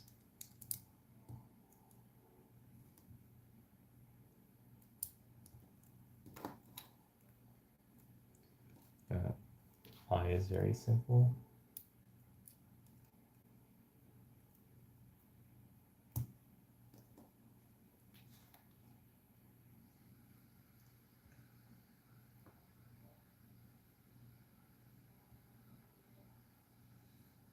L is also very simple. There's two of them.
Looks like this Y, the bottom part of the Y is held only by this single stud.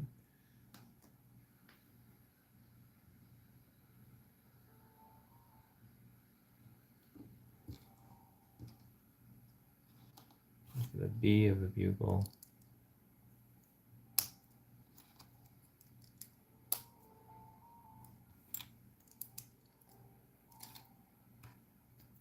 we got this.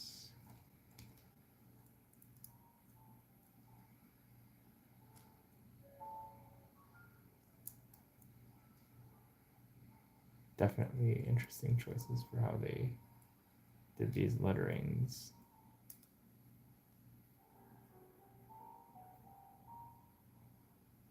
At this point, LEGO Dots was just coming out.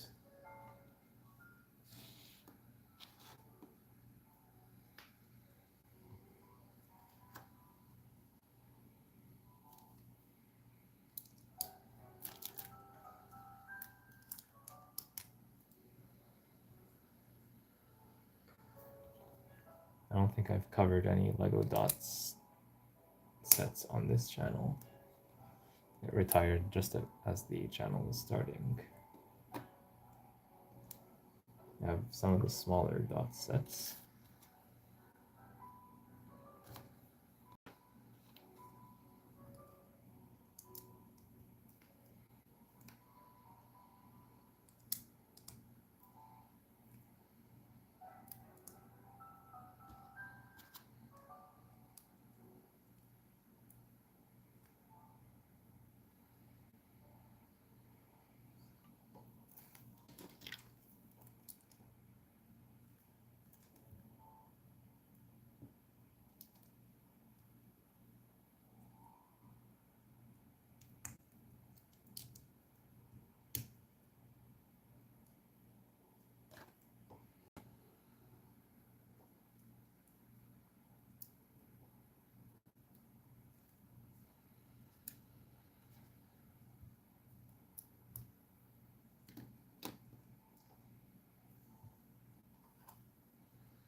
wish they could have centered this middle part of the E.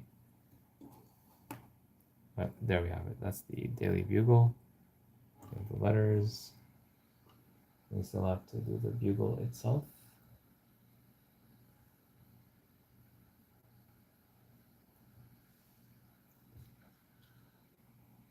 So for that we need a jumper, this clip piece.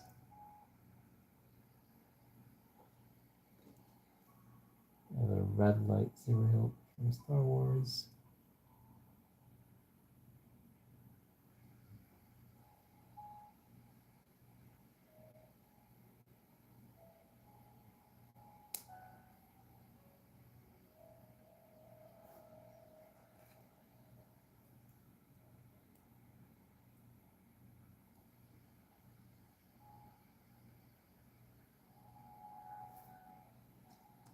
And minifig fez piece.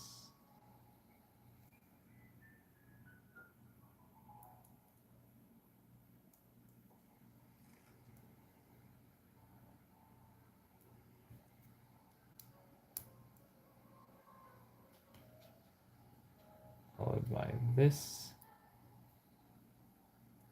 That's pretty respectable.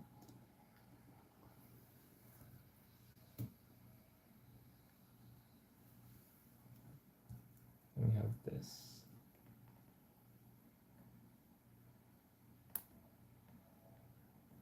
Which is basically the handle of it.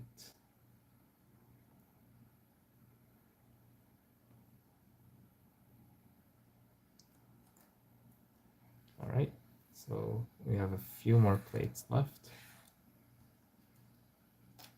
One of these is extra, but we got a few more plates just to adjust everything and apply it. But other than that, we should be good to go.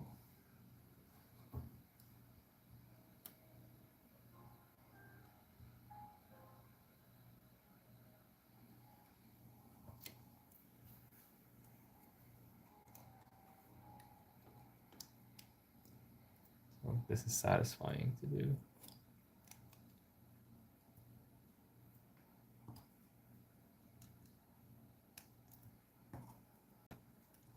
Yeah, this is nice.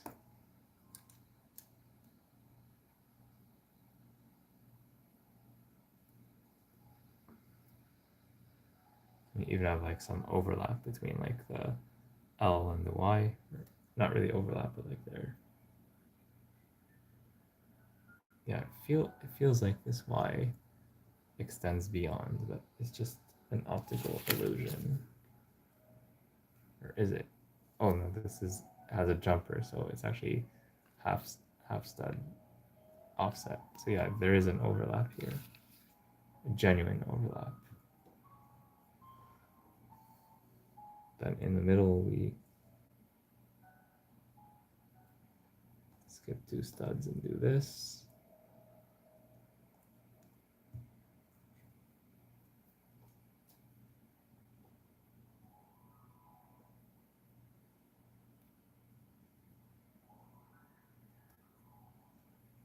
I believe this gets attached here. Is there another jumper? Yes.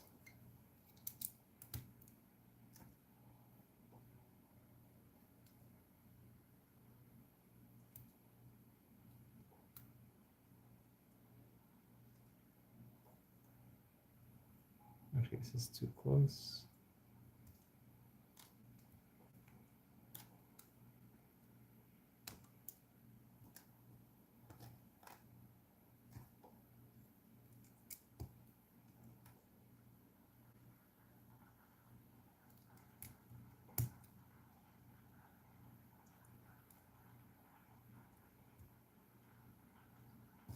I think this might work better.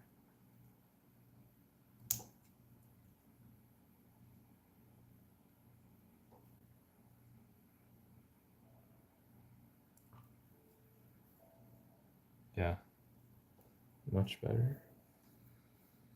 And for this one, I'll do it in reverse.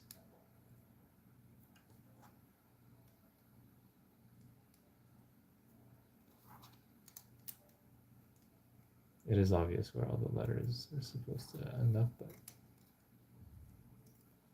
just doing this to make sure I don't. Yeah, there we go.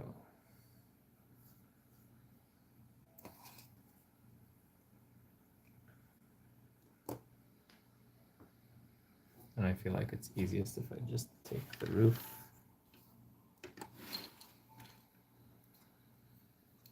Do this.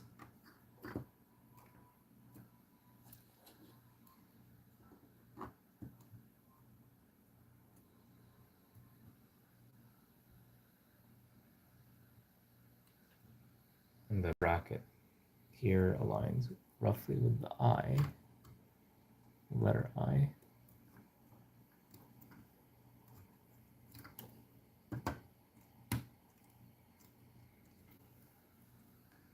And with that, we're done with the build. We just need to assemble everything together.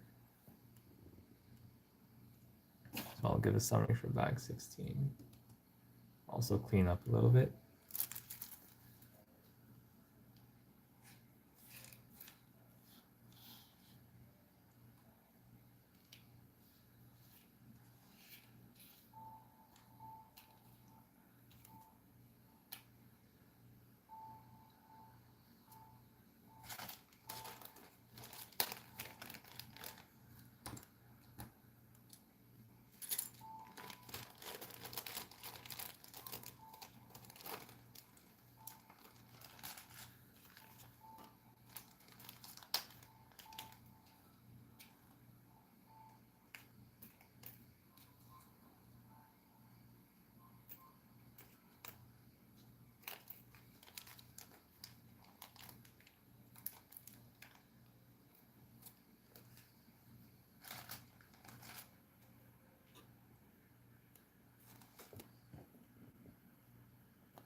Bags 16 build this.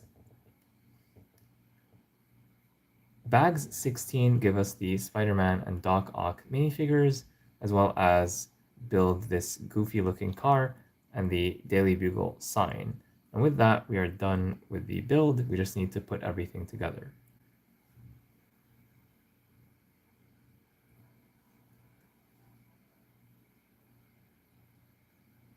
And this is the point where in my review video, I'll just like cut to the thing already assembled. But since you're here live with me, I will assemble the thing just because you stayed with me the whole time. Like, you deserve to see this at this point after it's done. So I will get the Daily Bugle. I will put it all together and I will show it to you. I don't know if I can do it all in frame, but I will show you something. So just give me a moment to get that set. It won't be long.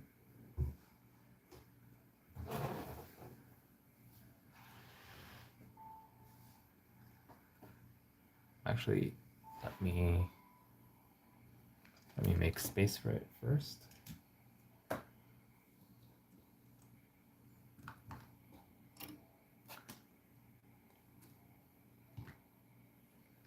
So those are the minifigure accessories. We're done with the bags.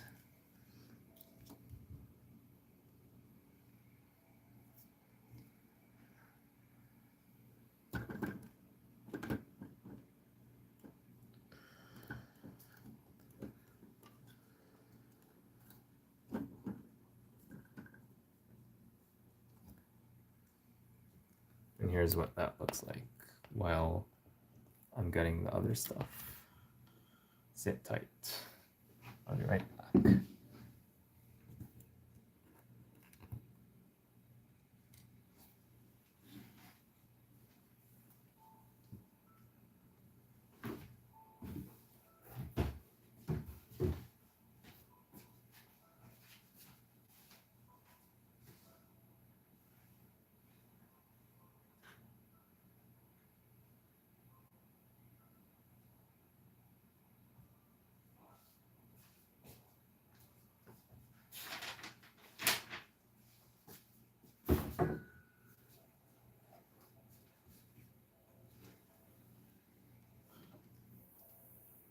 Here it is.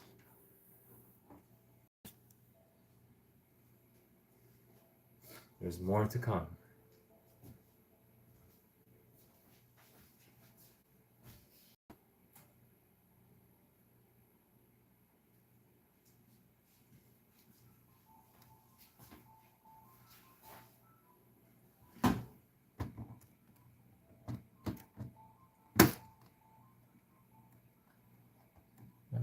Heard a strange noise. Don't know what that was about, but hope everything is okay. I'm putting it all together now.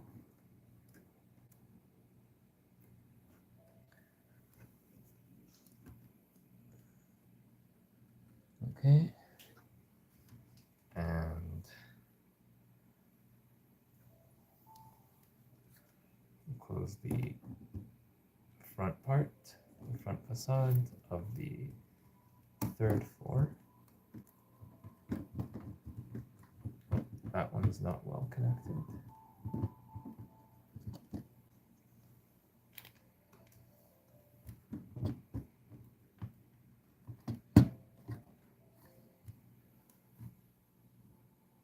No, I think it is.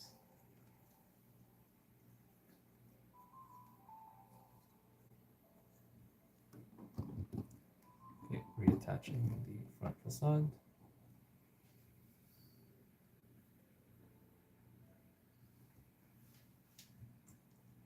All right, now for the finale.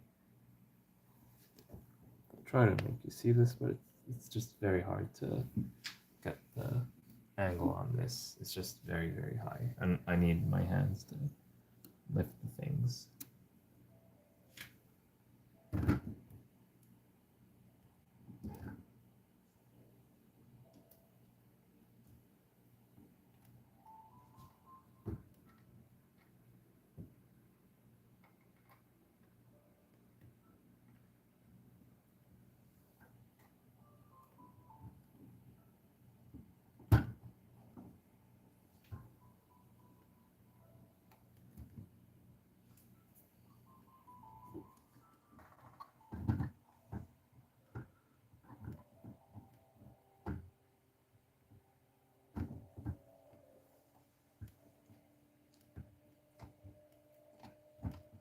Try and attach everything, which is easier said than done.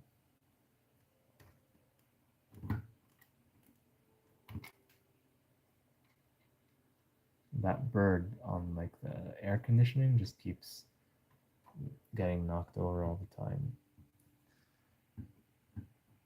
I don't want to destroy it accidentally, especially at the upper levels. It's easy to mess it up. And this is normal for new modular buildings, because the pieces are new. They're not used to like getting attached in that way.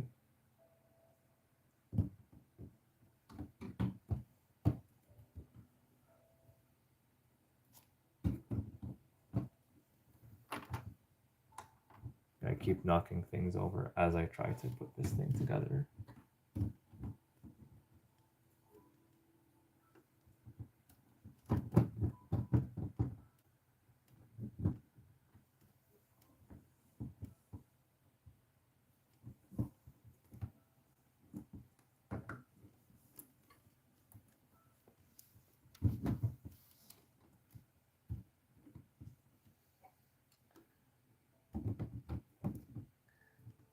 just trying again and again. There's no shortcut to this.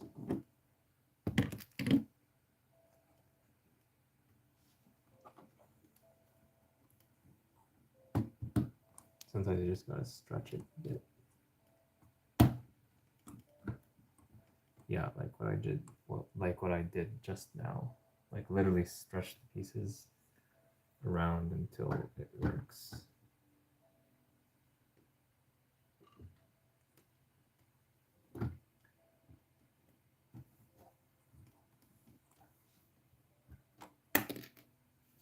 Well, this whole thing fell off right now.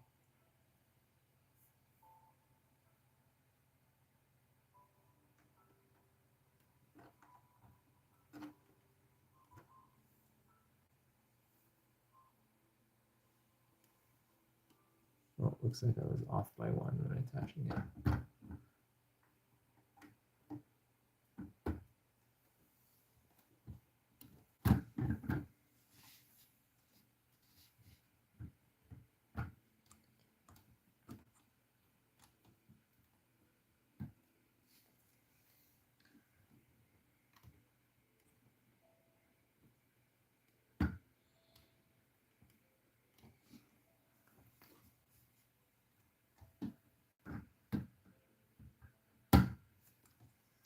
There we go. Now we'll attach the front facades. And with this, we're finally done with the build completely. Wow, this thing is tall. Let me show you. Yeah, look at this thing. It just goes on and on and on and on and on. This is the full height of it. I'll try to push it back as far back as I can without destroying the minifigures. Oh, I just knocked over the newsstand. Yeah,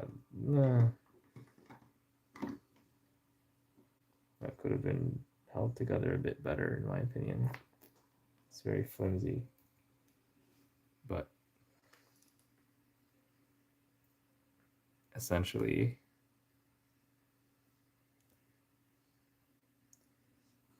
you have like this tower. I've got to move the Sandman out of the way.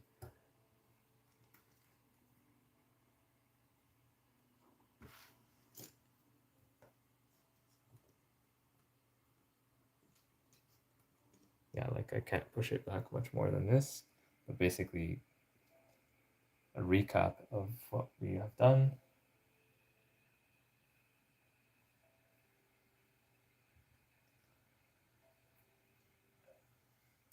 Like, so yeah, we have the ground floor. I'm not going to spin the whole thing around right now just because it's pretty large, but basically you have the ground floor, and then you have, so here you have like the lobby, you have the newsstand, a bunch of the outdoor stuff, and the sidewalk is cracked as emblematic of New York City.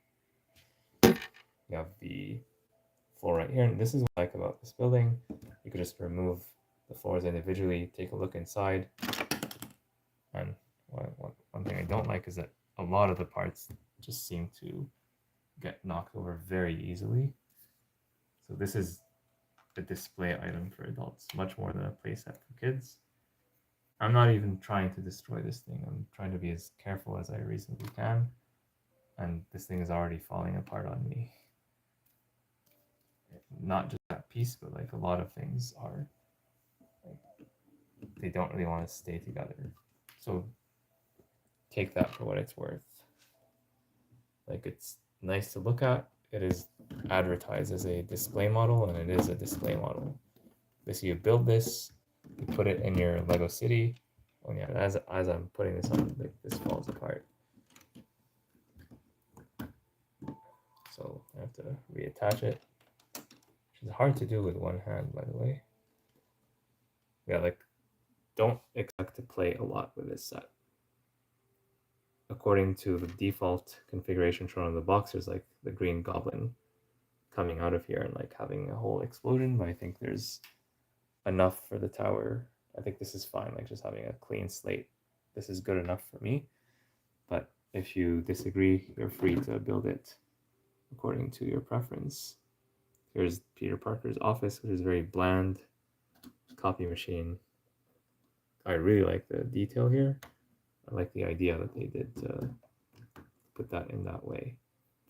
And this one, we've seen it. We've built it just literally today, so I'm not gonna focus too much time on it.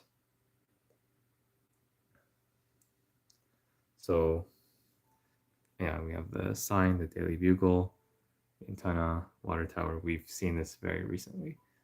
So taking a look at it from the side, you'll see that it's a bit narrower towards the top, a bit wider towards the bottom, which is actually true to real life towers. I don't know how I'm gonna be able to review this thing. It's just so tall, so tall.